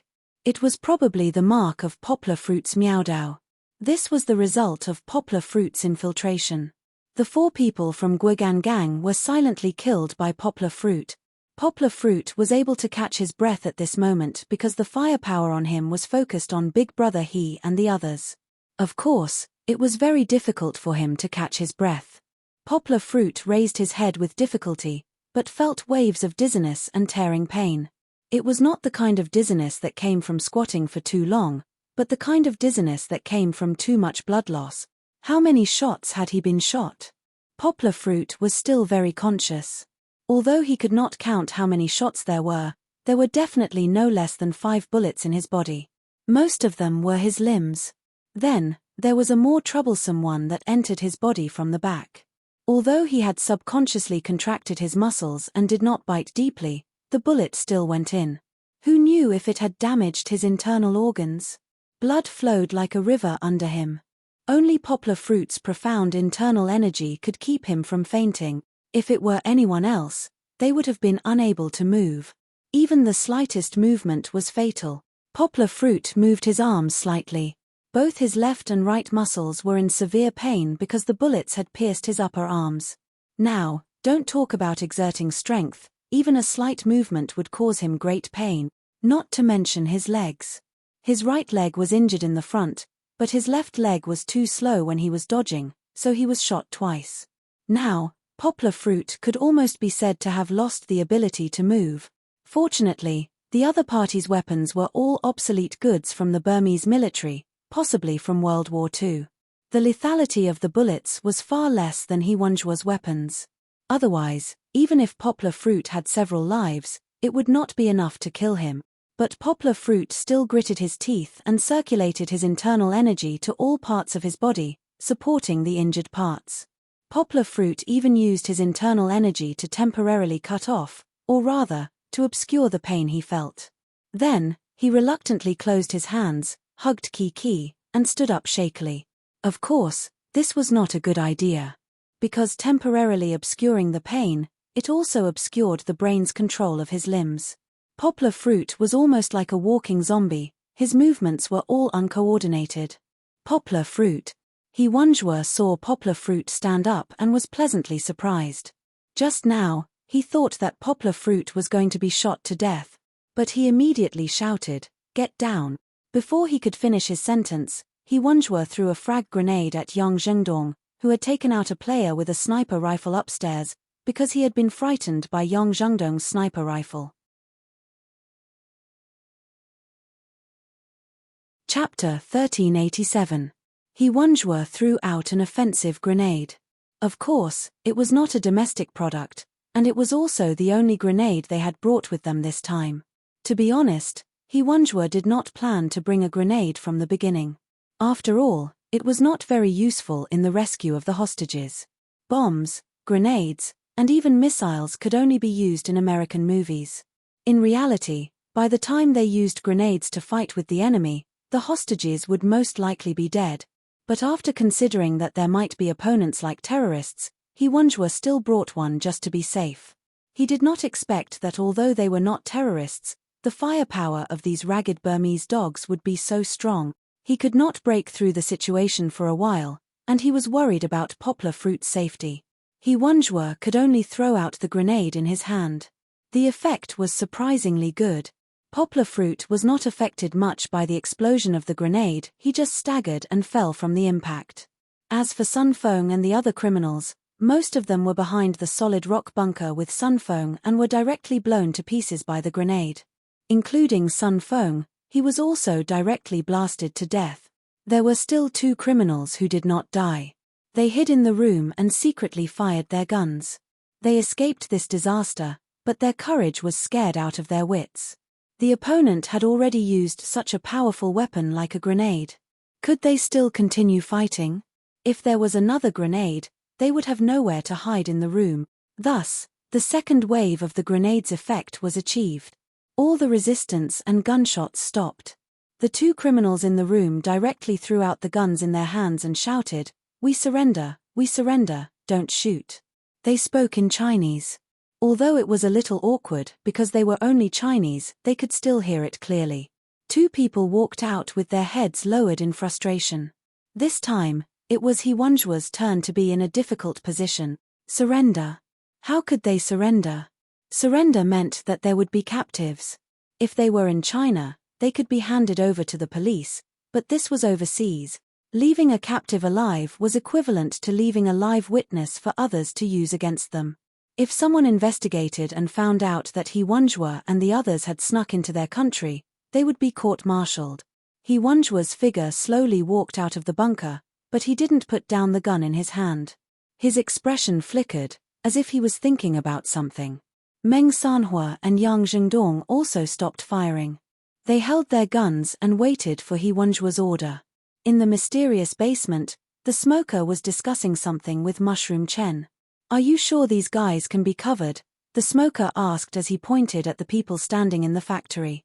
Of course, not everyone could see it. For example, those upstairs could only see half a hand or a head. No problem. Mushroom Chen was very confident in his masterpiece. He said, "The explosion might not be able to kill them, but even if they don't die, they're close. Anyway, they can't run away. Those who don't die from the explosion will be burned to death by the fire." "Then what about my money?"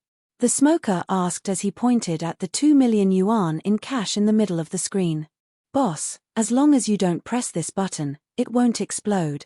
Mushroom Chen pointed at the button in the middle and promised, "Boss, don't worry. I installed all the gasoline and explosives here. I've already taken the coverage into consideration. As long as this doesn't explode, there won't be a problem."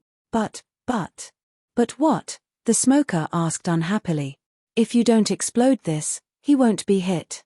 Mushroom Chen looked at the smoker with fear. The person he was talking about was the poplar fruit that the smoker wanted to get rid of the most. The smoker had painstakingly planned so many things for the poplar fruit, including the last trump card that Mushroom Chen secretly buried but didn't use easily. Mushroom Chen was worried that his sinister boss, the smoker, would take his anger out on him. The smoker glanced at him and said, "He's fine.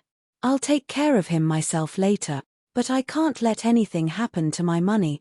Although Sun Feng and the rest were dead, he couldn't get the 100 million yuan because he didn't have the password. The remaining 2 million yuan was the key to whether he could live comfortably for the rest of his life. Of course, it wasn't in China. If he were to do business comfortably in a small peaceful country in Southeast Asia, 2 million yuan would be enough to spend. Mushroom Chen nodded vigorously and chuckled. "Boss, don't worry. We'll go out later and leave with the money in 10 minutes. The bomb won't explode during that time. Of course, after 10 minutes, I can't say for sure when the fire starts." In the field, Poplar Fruit struggled to get up again. He wasn't injured this time, but the wounds on his body had opened up again. His clothes were soaked with blood, and he was about to turn into a bloody man. "Third brother, come down quickly. Bandage Poplar Fruit's wounds." He Wenjua saw it and realized that Poplar Fruit was seriously injured. He didn't have time to think about how to deal with these captives. He shouted for Meng Sanhua through his earpiece. "Right away, Brother Dong, throw the med kit down." Meng Sanhua jumped onto the railing. He was too lazy to go downstairs. He wanted to jump down from the second floor. This should have been a piece of cake for Meng Sanhua, but at that moment, the smoker pressed the button. Boom. He Wenjua heard a loud bang. In the room behind him, gasoline and explosives exploded.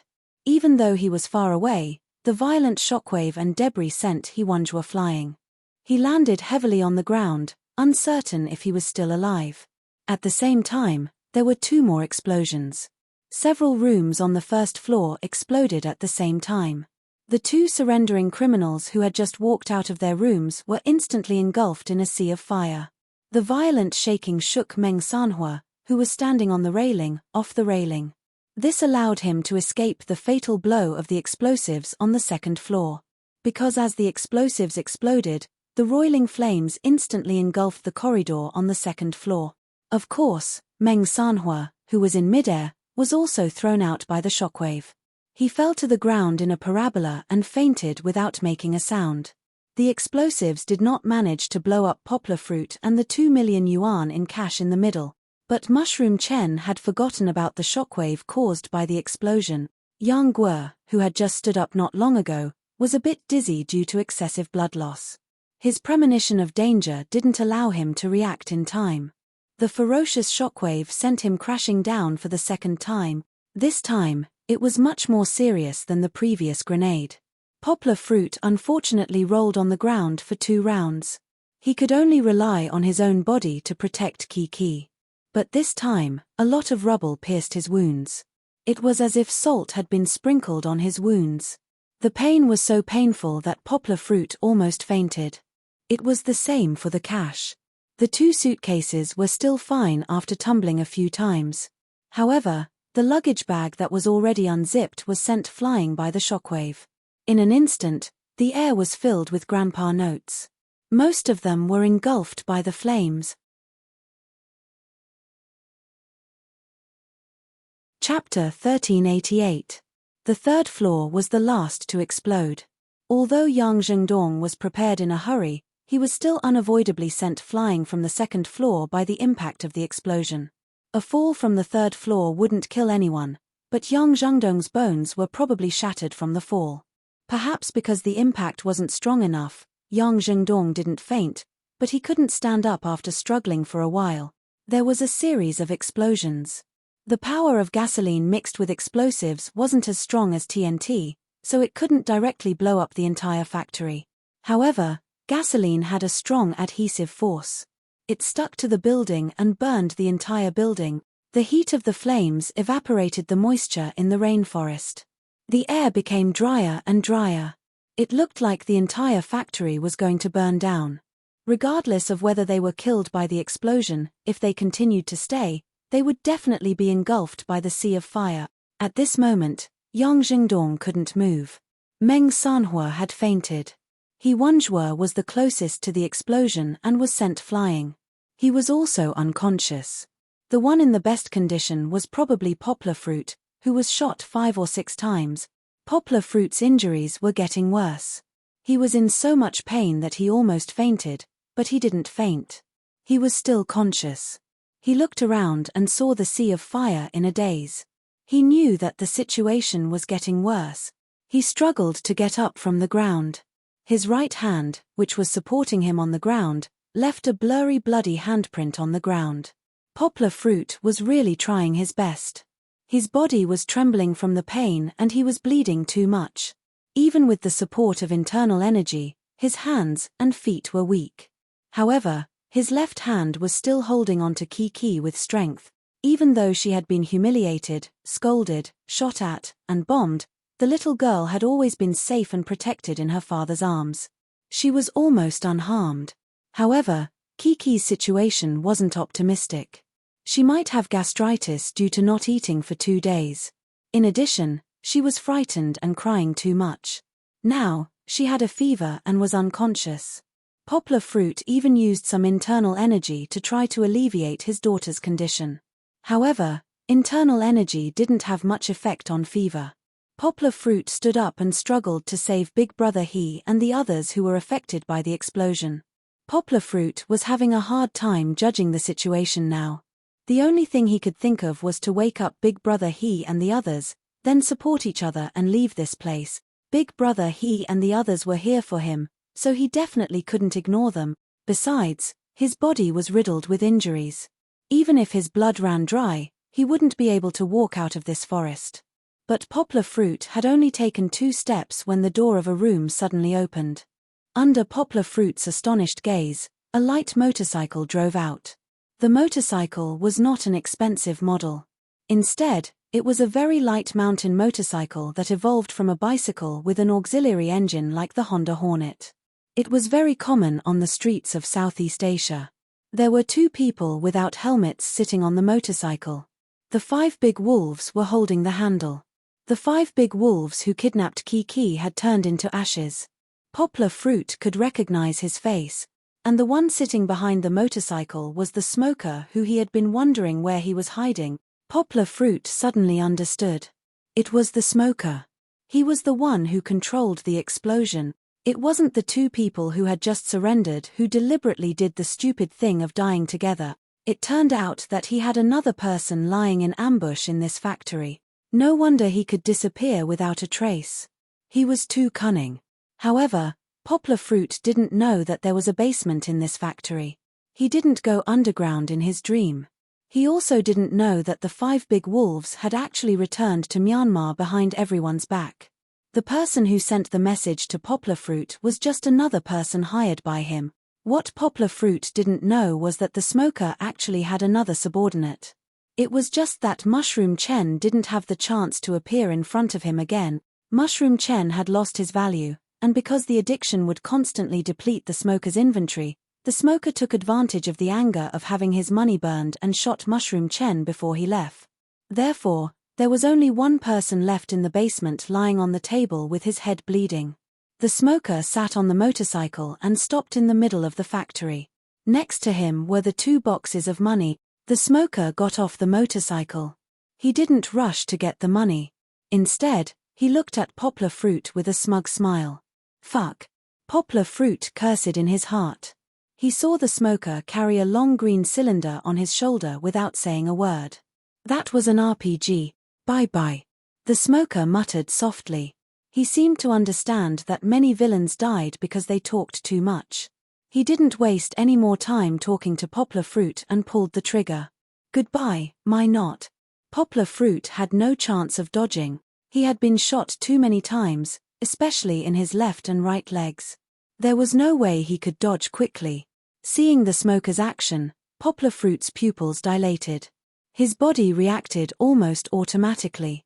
He removed the support from his legs and fell to the ground with a thud. What was even more dangerous was that just as Poplar Fruit knelt on the ground, the smoker's rocket brushed past his head. The flame at the end of the rocket burned Poplar Fruit's hair instantly. However, this was nothing. The rocket exploded on the wall behind Poplar Fruit. The explosion almost buried Poplar Fruit. This time, Poplar Fruit was seriously injured. A fist-sized rock smashed into his back, causing him to spit out a mouthful of blood. The smoker was a little disappointed that the rocket didn't directly blow Poplar Fruit into pieces. However, seeing that the rock almost buried Poplar Fruit, he didn't want to walk more than 10 meters to kill Poplar Fruit. At this time, the factory was very dangerous. Who knew if such a big fire would accidentally ignite the gasoline mixture that the unreliable Mushroom Chen said would only explode after 10 minutes? In any case, Poplar Fruit couldn't survive in this sea of fire. The smoker picked up the 2 boxes of money, got on the motorcycle, and hung them on the motorcycle. Then, he patted Wolf 5's shoulder and said, "Little 5, let's go. Don't stay here and die with them." Wolf 5 looked at Meng Sanhua regretfully. Meng Sanhua was his imaginary enemy. Who knew that he would be killed by Mushroom's explosives? However, he took the smoker's words as an imperial edict. Without hesitation, Wolf 5 twisted the accelerator, started the motorcycle, and drove out of the factory. The motorcycle sped up, just like their happy mood. After they left, the factory would explode again and burn down. Then, all traces of them would be burned away. What would be left would be their carefree plot. However, this was a novel in which Poplar Fruit was the main character. Pa. The speeding motorcycle flew back at an even faster speed. Chapter 1389. Shooting down Poplar Fruit with an RPG, burying the rescue soldiers and Sun Feng's old subordinates in this old factory, and coming out unscathed, tricking nearly 100 people and earning so much money for nothing. When the smoker got on the motorcycle and signaled the 5 wolves to drive out, he was so proud that he felt like he was floating. However, he never thought that he would really be floating. Woo! Woo! The motorcycle sped past the entrance of the factory with a brute force, but a dark brown object as thick as a thigh came crashing down on it. Pa! The roar of the motorcycle's engine came to an abrupt stop. It was like a powerful whip that stopped the 5 wolves and the smoker from getting off the motorcycle. No matter how fast the car was driving, it still flew out at the same speed. It only rolled a few times in the air before plunging into the weeds by the wall. The 2 of them also maintained their original speed, but in the opposite direction. They were sent flying back in the air. At the last moment before they flew back, the 5 wolves tilted their heads and finally saw clearly what that thigh-thick whip was through their frightened eyes. It was a huge elephant lying on the ground. Judging from its size, It was obviously an adult. The whip was the elephant's trunk, which was the most flexible and powerful part of its body. Why is there an elephant here? Before the 5 wolves fainted, they couldn't figure it out. The 5 wolves, who bore the brunt of the attack, were the most seriously injured. Who knew how many of their ribs were broken? They fainted on the ground, bleeding from their mouths and noses. Obviously, their internal injuries were more serious. The elephant's trunk was powerful, and the smoker's driving speed was also very fast. The two combined were no less serious than being hit by a 70 km/h car on the road. The smoker, on the other hand, didn't receive much of the impact because the 5 wolves were in front of him. However, he was thrown into the air, lost his balance, and fell heavily on the ground. The smoker, who didn't have a good physique, almost fainted. He groaned for a long time but couldn't get up. The factory fell into silence for a moment. Outside the factory, the elephant that had smacked them with its trunk was not in a good state either. Its trunk seemed to have been fractured and was in a very strange shape. Its left front leg and body were riddled with bullet marks and were badly mutilated. Its body was rubbing against the ground, but it could not stand up again. If Yang Guo or other people who had participated in the recording of the show were here, they would definitely exclaim out loud when they saw its hind legs trying to support itself on the ground. That scar, wasn't it the same as Ranran who had said goodbye to the forest 2 days ago? It really was Ranran, the one that Kiki had been murmuring in her father's arms. But how did it appear tens of kilometers away in Myanmar? Was it because it found the tracks of the kidnappers after Kiki was kidnapped, so it followed its scent all the way here? But it was just an elephant. No one knew what Ranran had experienced in the past 2 days, but it did appear here. Perhaps Poplar Fruit should be grateful to Ranran because it had helped him twice. The first time was when it attacked the factory and attracted Sun Feng's attention, giving Poplar Fruit a precious opportunity to escape. The second time was when it dealt a heavy blow to the smokers group when they were about to escape. Perhaps the smoker couldn't have guessed that Sun Feng's group couldn't even kill an elephant when he escaped in the chaos. However, Poplar Fruit didn't have time to think about being grateful now. Just now, he was almost blasted into pieces by the RPG, but the wall behind him exploded, and the flying rocks smashed into him until he was bleeding from his mouth and nose. Moreover, he and Chichi who was in his arms were buried in a pile of rubble. Damn it! Yang Guo finally recovered. The burning sensation on his back was still intense, but the heaviness in his chest had been dispelled by his internal energy and was slightly alleviated. However, at the very least, Yang Guo didn't faint from the pain. His willpower, at this very moment, almost broke through his own understanding. If it were someone else, they would have died long ago after being shot 5 or 6 times and then bombarded by an RPG. However, Poplar Fruit recovered in the end. He clenched his teeth so hard that they were about to shatter. Finally, he endured the pain from every muscle in his body. That's right, Yang Guo was covered in wounds from head to toe. Even though he had been protecting Chichi's left arm all this time, he felt as if his left arm was about to break from the heavy and intimate contact with the floor. However, what really made Poplar Fruit depressed was Kiki's series of coughs. Poplar Fruit had indeed used his body to protect Kiki. Even if she fell, she would fall on his arm. The bullets and rubble were all blocked by Poplar Fruit's broad shoulders and chest. However, Poplar Fruit was unable to stop the flow of air. After the RPG bombardment, not only were the rubble swept up, there was also the choking smoke. This caused the little girl to cough violently. The sound was almost touching Poplar Fruit's chest, and it was transmitted through the blood in his heart to Poplar Fruit's mind. It was like the evening drum and the morning bell, instantly waking up the dizzy Poplar Fruit. No. I have to save Kiki. The pain from the wound and the dizziness caused by excessive blood loss limited Poplar Fruit's ability to think. However, his only goal was still clear. The wound opened up again, right? Moving his fingers, Poplar Fruit endured the intense pain, gritted his teeth, and slowly propped himself up from the rubble. The rubble rolled down and cut through the bloody wound, causing the muscles on Poplar Fruit's face to twitch. Even the students who admired Poplar Fruit the most would not be able to recognize that the man in front of them, who was covered in dust and dirt, was the handsome teacher who once gracefully taught them in class. This was the third time he fell to the ground, and the third time he got up.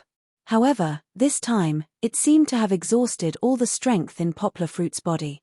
He could not help but sit down on the rubble, gasping for breath. Taking advantage of this time, he gently wiped the dust from his daughter's mouth and nose. His daughter was so pitiful. Poplar Fruit did not know what he looked like, but when he saw Kiki's small body, unkempt face, and miserable appearance, Poplar Fruit almost could not hold back his tears. In fact, it seemed like he could not cry. He had lost too much blood, and his body was almost in a state of a lamp without oil. Kiki's little face, which was in a daze from the fever, became thin, and did not have the previous rosy and cute appearance. However, her long eyelashes trembled, and Kiki's eyes slowly opened.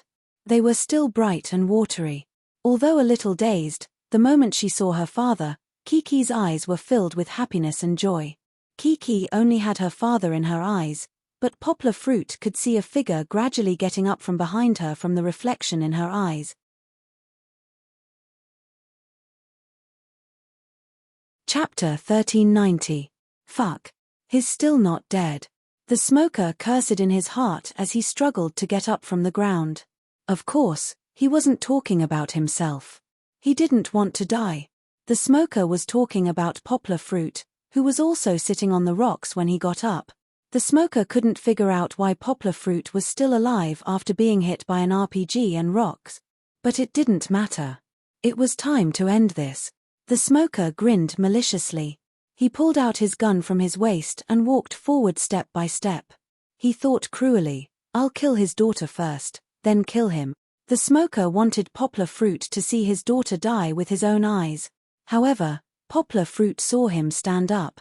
Kiki didn't notice the smoker standing up, but Poplar Fruit, who had his back facing the smoker, saw everything through his daughter's bright eyes. No.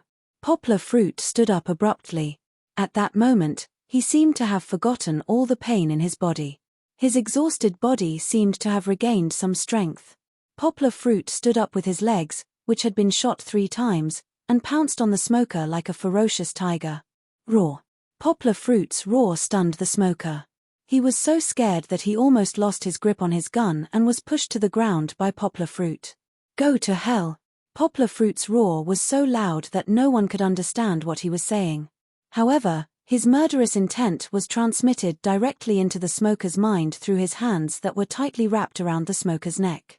The smoker felt like he was being strangled by a machine in a factory. No matter how hard he struggled, he couldn't break free from Poplar Fruit's grip. The feeling of suffocation brought death to the man's mind. He subconsciously moved his right hand and pressed the gun against Poplar Fruit's chest. The coldness of the gun muzzle could be felt through the layers of clothes, but Poplar Fruit did not notice it. The smell of death, which was very similar to that of the Grim Reaper, had already entered Poplar Fruit's mind through his premonition, but the Poplar Fruit did not notice it. Poplar Fruit's thoughts were in a mess. All he wanted to do was to kill the guy in front of him. This way, he wouldn't be able to hurt his daughter. Go to hell. The smoker pulled the trigger with a desperate murderous intent. Bang! A gunshot rang out. It was as if a dry thunder had pierced through the early morning sky, startling countless birds that had just woken up. The birds flapped their wings and quickly flew away from the forest, leaving behind white feathers that reflected the morning sun. In the factory, Poplar Fruit felt his body tremble. A terrifying feeling of being torn apart acted on his heart. His life was rapidly flowing away like a ebbing tide, and the boundless darkness was like a rising tide that was about to swallow him whole. The last sound he heard was his daughter's heart-wrenching cry behind him. Papa. The last image he saw was of the culprit in front of him. Until now, Poplar Fruit still didn't know his name, but he was smiling. It was a smile that seemed to have escaped his control. My daughter is going to be in danger again. No, I can't let him go. Poplar Fruit's pupils that were about to disperse focused again. His hands that were holding onto the smoker gathered a little strength. With a squeeze of his hands, Poplar Fruit crushed the smoker's neck. Ooh! Poplar Fruit didn't give the smoker a chance to react. He directly cut off his breathing. However, Poplar Fruit had used up the last bit of strength in his body. His eyelids were heavy, and he fell head first onto the smoker's body. In the spacious factory, the fire burned fiercely, causing the bricks to crackle loudly. Meanwhile, Chichi's cries as she gradually crawled over to her father's side, Yang Zhengdong's pained cries as he slowly woke up and groaned on the ground, and the helpless and disappointed cries of the elephant outside the door became the only sound in the background. The burning factory reflected the morning sky red. The lazy white clouds had already appeared on the horizon, and even the sun couldn't take away their brilliance. However, the sky wasn't the lens of the world. Through the layers of white clouds, one could see a magical illusion of an unknown world. Here, the clouds were solid, and the sun was shining brightly. There were also white cranes flying elegantly in the sky, just like the ones described in books. It was as if he had entered the territory of immortals. Hidden behind a large cloud was a vast expanse of exquisite and glorious palaces. The palaces were filled with colorful flowers, and even the heavenly peaches were as large as basketballs. Everyone was dressed in simple yet elegant clothing, and there were also all kinds of novel spell techniques and skills being practiced. There were no more cries of despair, cries of pain, and the sound of flames in the factory. There was also no more clamor from the people in the palace below. It was as if there was only the sound of ancient music drifting from another space. What was this? Perhaps this was the world after death. Poplar Fruit was dead, and his soul floated to this magical immortal world. Well, he didn't go to hell. Perhaps he came to this beautiful and peaceful immortal world because he cared about his daughter, lover, family, and the world.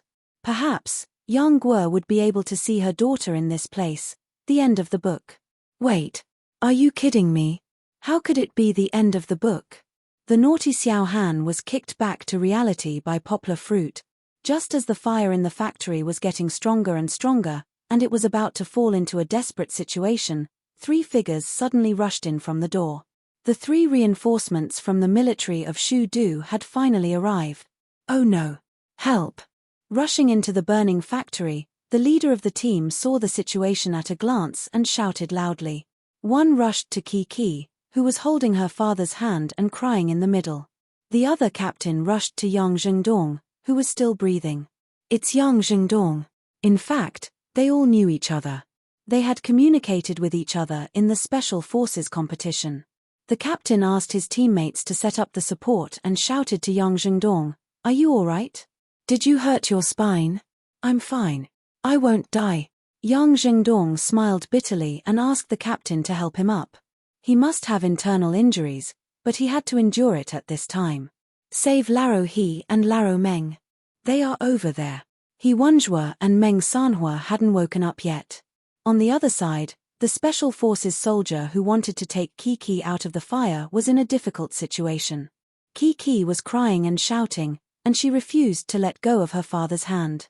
However, it was very dangerous here. No one knew if the whole house would suddenly collapse when the fire started. "Is this your father?" He had to squat down and reach out to touch Poplar Fruit's neck. His face changed. He quickly held Poplar Fruit's shoulder with his right hand and held Kiki with his left hand. He rushed outside in a hurry. This time, it seemed that it knew that they were here to save Kiki. However, it didn't stop them again. Of course, it didn't have the strength to move again. Chapter 1391. Including Xia Luoka, many fans of Where's Dad? Of course, more fans of Poplar Fruit and Kiki are looking forward to good news. Xia Luoka stayed up all night and didn't get any new news. Instead, those Weibo Big vs repeatedly fried cold rice and narrated the 4 years of Poplar Fruit and Kiki's bumpy path of growth. Again and again, his tears wetted the pillow towel. If I were in the position of Poplar Fruit, would I be able to raise my daughter as firmly as Poplar Fruit? Maybe I will, no matter how hard it is. I can never abandon or give up, but that's just the values I've cultivated since I was a child. If it were other Chinese people, they would never be able to do what Poplar Fruit did. Of course, he couldn't do it so well himself. After a sleepless night, Xia Luoka couldn't get up. He struggled to ask his roommates to help him ask for leave.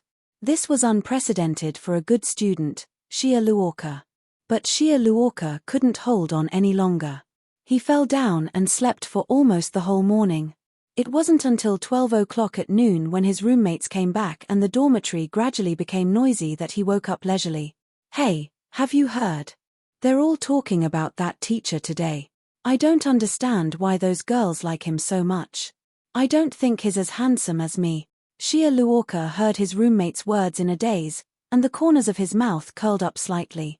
He didn't know who his roommate was talking about, but he knew that this brother was fat and definitely not handsome. "I don't know that teacher either, but it seems that Shia Luoka often discusses with those girls. It's like a variety show, right?" Another roommate from Yingjili responded. "Wait a minute." Shia Luoka's head suddenly sobered up, and he suddenly connected their words. "Are they talking about poplar fruit? Is there any new news about Kiki now?" Shia Luoka quickly got up from the bed and accidentally knocked his head on the floor. He was tall and couldn't help it. Amidst the concern of his roommates, Shia Luoka didn't have time to respond to them. He turned on his mobile phone and quickly went online to read the news. He opened the news of Tengzun. The title was, "Kiki successfully rescued, poplar fruit seriously injured and sent to hospital." In fact, the photos obtained by Tengzun News were taken by netizens. It's just a group of people pushing a medical stretcher to the military helicopter that had begun to spin. The news quoted Tsai official communications. Of course, it didn't mention the bizarre and controversial fact that poplar fruit had single-handedly gone abroad to rescue his daughter. They only briefly stated two things. Of course. She had a high fever. And, of course, she had a high fever. These were all minor problems. She. Of course you. To YS Yingzi. As for the process, Kunming officials hadn't given an answer yet. However, this was enough to make the reporters start to daydream. Tengzun News also secretly obtained a piece of news from an informant of the "Where Are You Going, Dad?" program. It was said that poplar fruit was on the verge of death when he was sent out. He had been shot more than 20 times. The comments were full of scolding. "More than 20 times? Are you kidding me? He's been shot more than 20 times. He's already turned into a sieve. What's the point of going to the hospital? Can't you just send him to be burned?" Regardless of whether it was true or not, Shia Luoka and all the fans of poplar fruit and Kiki in the country had their hearts in their mouths when they saw the news from Tsai's official website.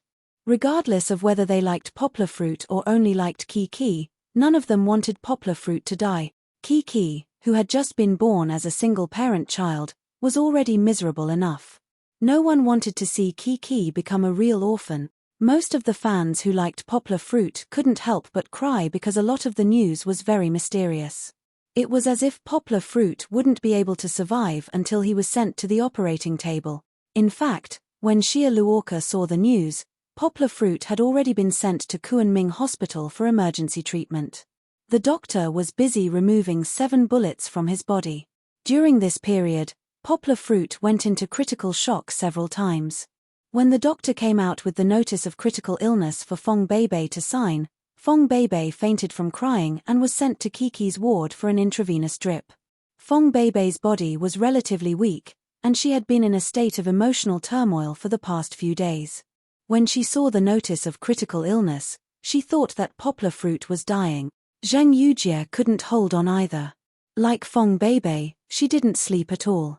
When she saw poplar fruit's body, which was full of bloody holes, as if it had been blown up, the two girls cried.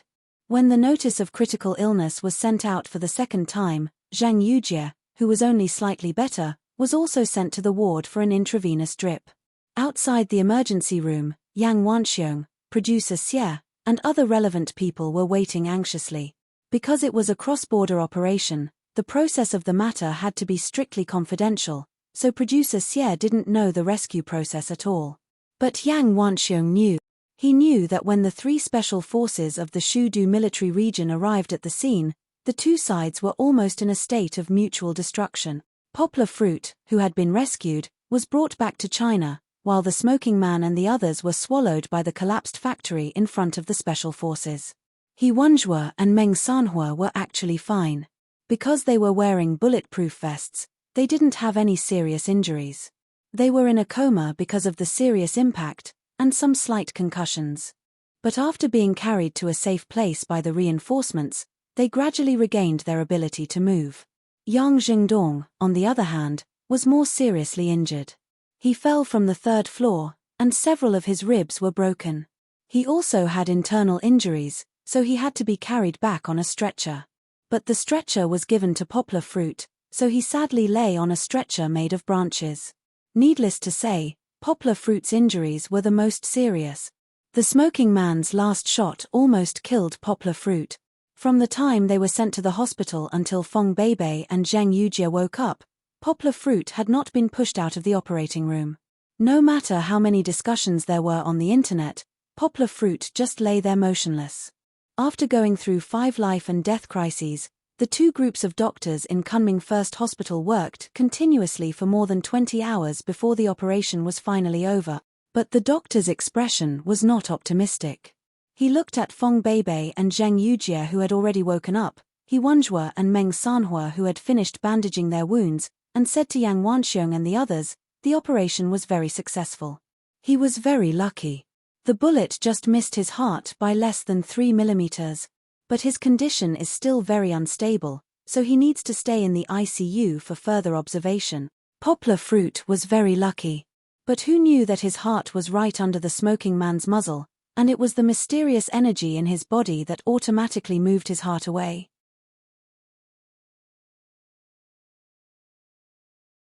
Chapter 1392. The news that Kiki had been successfully rescued had been confirmed, but the safety of Poplar Fruit was still up in the air. Even the next day, no one had come forward to make a statement.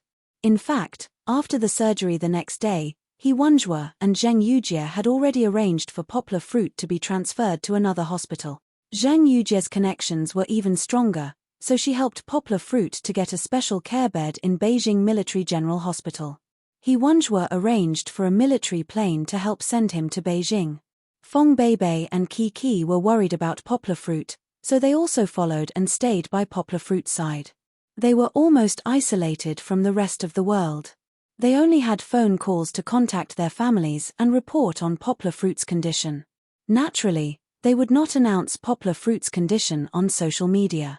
The Tsayun police were still in a terrible fix, thinking about how to deal with the mess left behind by the cross-border rescue, including transporting the injured Ranran back. The moment the factory collapsed, Ranran's desire to survive burst out and she escaped from the edge of danger. Therefore, they did not dare to reveal more information at the press conference. After returning to Nanhu province, the crew was even more tight-lipped. They had been in meetings for several days, and no one knew what they were discussing. However, their attitude caused a heated discussion on the internet. On the internet, fans who were worried about Poplar Fruit kept lighting candles, praying that Poplar Fruit could recover soon. Unfortunately, there was no such thing as willpower in this world. Although they were praying very sincerely, whether Poplar Fruit could wake up from his coma still depended on the efforts of the doctors and Poplar Fruit's own luck. Suddenly, a piece of news, whether true or false, ignited their anger. Poplar Fruit's life is in danger, Mango TV suspects to replace him. Of course, this was just a headline. However, this piece of gossip was very methodical. It analyzed that Poplar Fruit might need a long time to recover after being seriously injured. It also analyzed whether Kiki would be traumatized after being kidnapped during the recording of the program, actually, after the program ended. Combining many factors, it pointed out the necessity of Mango TV changing the host. After this news, there were many rumors that Mango TV's attitude was unclear and that they were actually planning to make a replacement. Some even said that a certain celebrity's manager had received an inquiry from Mango TV. There seemed to be a mastermind behind all of this. Ordinary onlookers didn't know if there was such a possibility, but given Mango Station's nature, who could guarantee that it wouldn't consider things from the perspective of benefits? In the previous Real Men, wasn't the famous grassroots actor unable to participate in the following recording due to a fracture and had no choice but to withdraw? In fact, he later returned, and was then replaced by another guest. Mango TV's program was also recorded and broadcasted in advance, but Mango TV did not seem to stop and continue recording after he recovered. The melodramatic plot that had happened countless times might really happen to Poplar Fruit. Although this news was not confirmed, it immediately made Poplar Fruit's and Kiki's fans, who were anxiously looking forward to Poplar Fruit's recovery, angry. They were arguing, and so were the fans of Where's Daddy? Especially on the third day, when the third episode of Where's Daddy was aired as scheduled, their anger almost reached its peak. In this episode, the children were in the earthen building in Minute Province. Without the company of their father, they still worked hard to overcome the difficulties and complete the mission. Kiki's 2 tears almost captured the hearts of all the viewers. The first touching tear was when she cried loudly because of the crisis of the duckling. The little girl's kind side was vividly captured by the camera, and this made more viewers like Kiki. The second touching tear was when the little girl called Mama Ma before going to bed at night. She cried because she missed her father so much, and finally fell asleep in a soft sob. It must be mentioned here that Kiki's kidnapping attracted the attention of the entire country. The ratings for this episode reached a shocking 6.8%. The ratings of China's top voice at its peak were probably at this level, right? But no matter what, the scene of Kiki crying in bed made many viewers who were paying attention to Kiki's kidnapping could not help but shed tears. It was too emotional. This episode made almost everyone think of Kiki's pitiful appearance after being kidnapped without her father by her side. And this scene made everyone associate it with the current situation of Poplar Fruit's unknown fate, and Kiki's desolation of being without anyone to rely on. Although many of the scenes were imagined by the viewers, this did not stop them from crying for Kiki.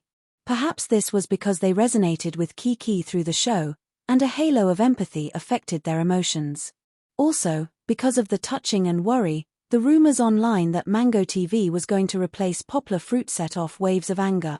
Mango TV's Weibo was flooded with comments, and Mango TV's official website was almost crashed by angry fans overnight. Even without anyone organizing, the netizens shouted their own slogan, "Poplar Fruit and Kiki are replaced. We won't watch Where's Daddy?" Mango TV did have some plans, but at this time, they did not dare to remain silent. The next morning, Mango TV hurriedly posted a statement in response to the rumors on the internet. The general idea was, "Dear viewers, don't worry. As long as Poplar Fruit is willing to persevere and recover well, the production team of Where's Daddy would rather pause the recording and wait for their return." Whether or not the recording would really be paused, wasn't it up to Mango TV to decide? If Poplar Fruit's injuries were really serious, and they needed to spend more time and energy to wait, then Mango TV would probably persuade Poplar Fruit to take the initiative to quit. But on the surface, Mango Station was still swearing solemnly to make the audience happy.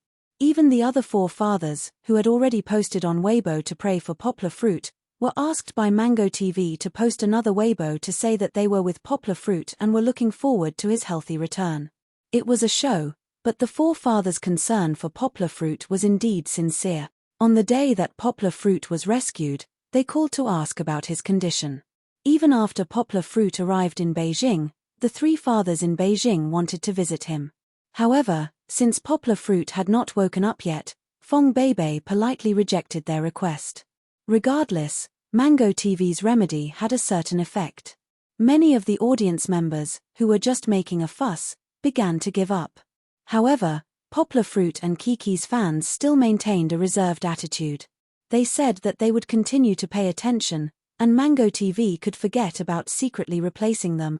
At this time, what happened to Poplar Fruit, who affected the hearts of hundreds of millions of viewers?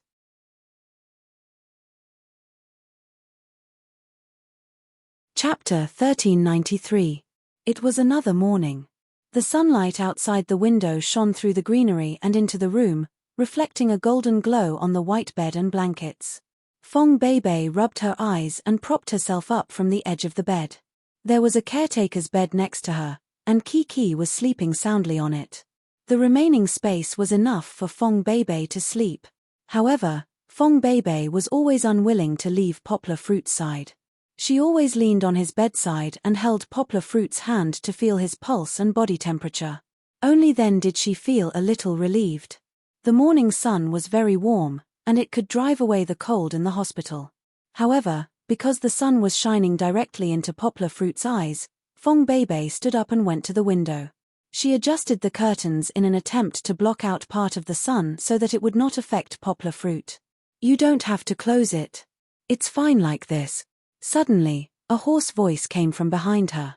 It was so gentle that it almost made her cry. Fong Beibei's body suddenly froze. She turned around, and her eyes were already brimming with tears.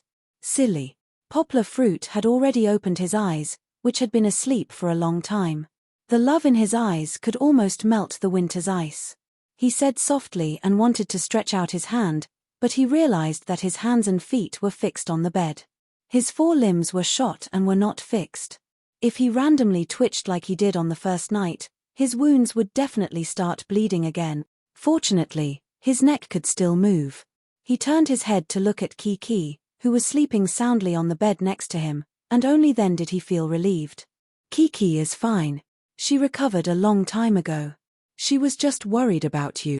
Fong Beibei held back the surging joy of pouncing on him. She knew that poplar fruit was now as weak as a child. Under the signal of poplar fruit's eyes, Fong Beibei walked over gently and sat beside poplar fruit, looking into his eyes. Many of them were affectionate, and there was no need for words. They could make people happy and intoxicated by eye contact. Thank you for your hard work, ahem. Poplar fruit suddenly coughed twice, which made Fong Beibei nervous. It's nothing. I just feel that my throat is a little dry, poplar fruit said. Fong Beibei quickly poured a cup of warm water. Poplar fruit could not get up, so she found a straw and let poplar fruit drink it slowly. When did you wake up?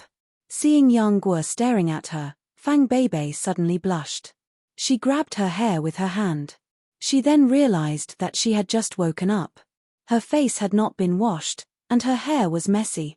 I just woke up, after you let go of my hand.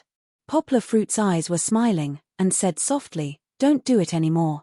It's still very beautiful. I've always liked it. Glib tongue. Fong Beibei blushed, and said angrily. She was actually very happy. But at this time, after softly talking with poplar fruit for a while, Fong Beibei's mind gradually became clear. Also because poplar fruit woke up, she had a pillar of support. Many of the suppressed emotions in her heart finally came out. The girl had just woken up and did not take care of herself. Her hair and face were a little messy. Now suddenly, the tears in her eyes flowed down pitifully. Silly, why are you crying? Poplar fruit could not move, so he could only ask. You scared the hell out of me. Fong Beibei took the initiative to snuggle up, and gently leaned on poplar fruit's chest where there was no bandage. Her hands gently hugged poplar fruit's left palm, and then she was caught by poplar fruit's left hand. Tell me, how long have I been unconscious? Poplar fruit knew that he gave Fong Beibei too much of a scare. Not to mention other things, his body was covered with gunshot wounds, so he must have scared her. You've been sleeping for 4 days and 4 nights. Fong Beibei stretched out her hand, and gently stroked poplar fruit's face. After sleeping for a few days without taking care of himself, there was a short stubble on his face. So long? Poplar fruit asked in surprise. After sleeping for 4 days and 4 nights, poplar fruit could feel that his body had recovered a lot from its previous state of exhaustion. This was because he had taken a lot of nutrition injections, and the internal energy in poplar fruit's body was also slowly circulating. Without poplar fruit deliberately controlling it, it was still able to nourish his scarred body. I thought you wouldn't wake up. Fong Beibei wiped the tears on her face, and smiled through her tears. You know, big brother, he came back and said that the bullet was in your heart. I thought I would never see you again. At that time, she had forgotten all the bitterness, sadness, and even despair.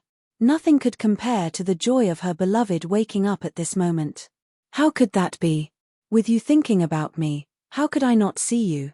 Even if the Grim Reaper was pulling me, I would kick him away and come back to see you, Poplar Fruit said with a rare smile. Nonsense. What Grim Reaper? It was our Yang family ancestors' blessing that the bullet missed by 3 millimeters and didn't hit the heart. Fong Beibei rebuked. Poplar Fruit's face bloomed with a smile. He grabbed Fong Beibei's hand, his long fingers intertwined with Fong Beibei's fingers, and said with a playful look, our Yang family ancestor? Ha ha. After getting the marriage certificate, It was indeed different, even their status had changed. Are you happy now? Fong Beibei knew what Poplar Fruit was laughing about, and pouted her mouth. Fong Beibei didn't believe in Buddhism before, but when Poplar Fruit got into trouble, the young family people at home prayed for the blessing of their ancestors. She also secretly prayed for Poplar Fruit every night, and did no less than Poplar Fruit's mother. It's been hard on you. Poplar Fruit didn't tease her anymore, and gently shook Fong Beibei's hand, and said softly, I'm afraid our wedding will have to be postponed. His and Fong Beibei's wedding was originally scheduled for the beginning of August, but now it seemed that Poplar Fruit, who was seriously injured, would not be able to hold the wedding as scheduled. Of course, even though his body was tied to the bed and looked seriously injured, Poplar Fruit himself knew that as long as he didn't die, the internal energy in his body would allow him to recover quickly. But this would still take a long time. It would take 100 days for his bones and tendons to recover, and he was almost shot into a sieve. It would be considered a miracle if he could recover in 1 or 2 months. I'm fine. As long as you're fine. Fong Beibei couldn't help but shed tears again, although she said she was fine, but these few days of fear, worry and nightmares, the accumulated grievances in her heart and the current sweetness were very complicated. Fortunately, Poplar Fruit was fine. If something happened to Poplar Fruit, Fong Beibei would probably follow what Poplar Fruit said before he went out, and leave with him. But these words didn't need to be said now. Poplar Fruit gestured for Fong Beibei to lower her face, and his left hand gently wiped away her tears, and he smiled confidently, Okay, don't cry. Misfortune is a blessing in disguise. Now that the disaster is over, we can all be fine.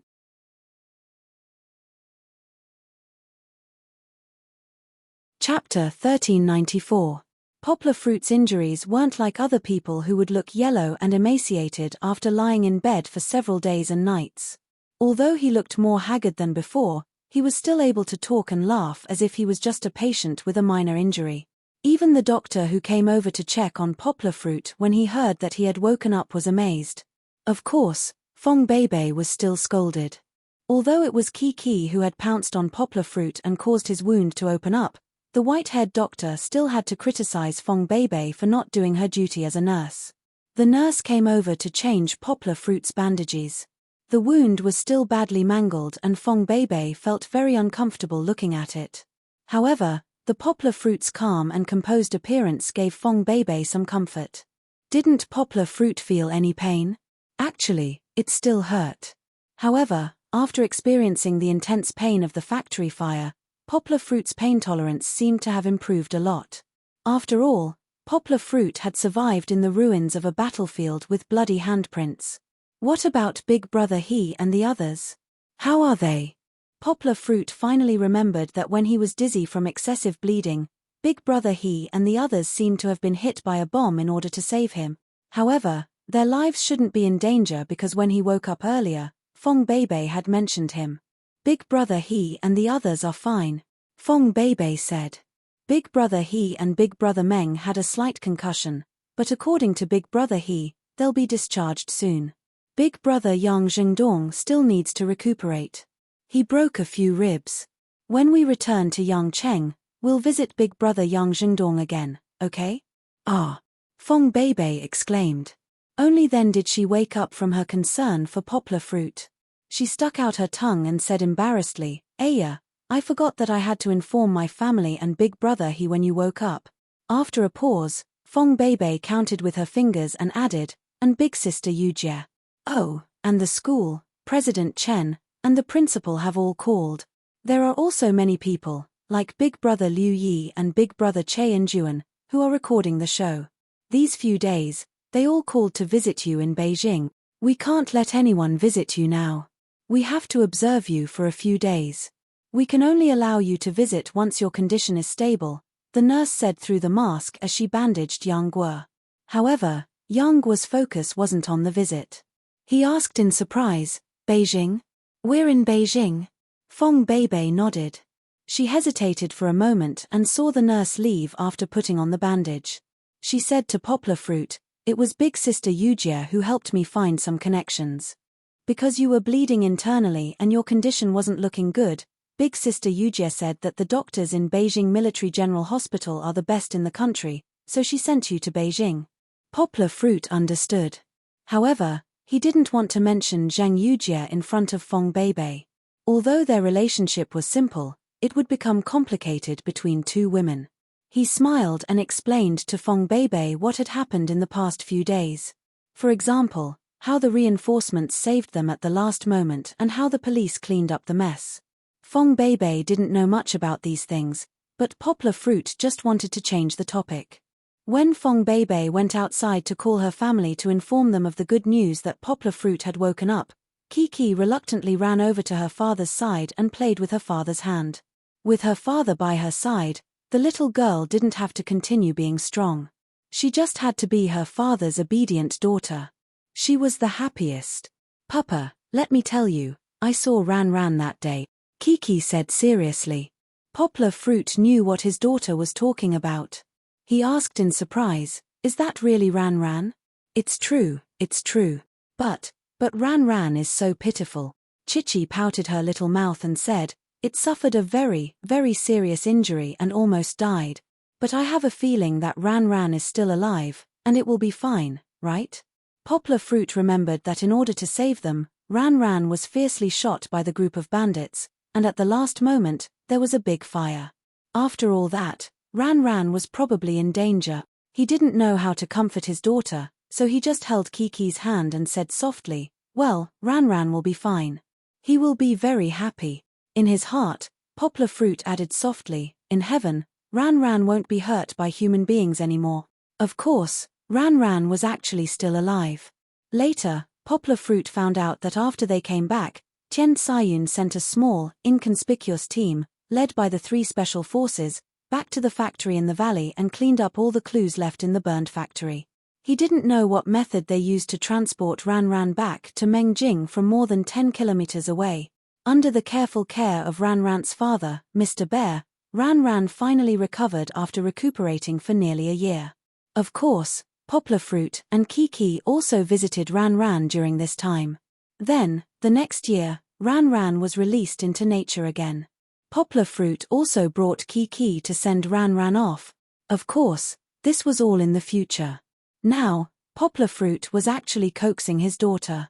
He even said that he wanted to find a carpenter to make a big wooden sculpture of Ran Ran for Kiki at home. After all, Ran Ran was also a life-saving sculpture. Kiki was so happy that she danced with joy. She was in a very good mood. Actually, seeing Kiki laughing so happily, Poplar Fruit secretly felt relieved. He had been very worried that his daughter would be traumatized by the kidnapping and even become autistic. But now, it seemed that Kiki wasn't affected too much. Poplar Fruit didn't want to mention it, but he couldn't help but intentionally or unintentionally say, "Kiki, will you still go to the next recording?" "Yes, I will."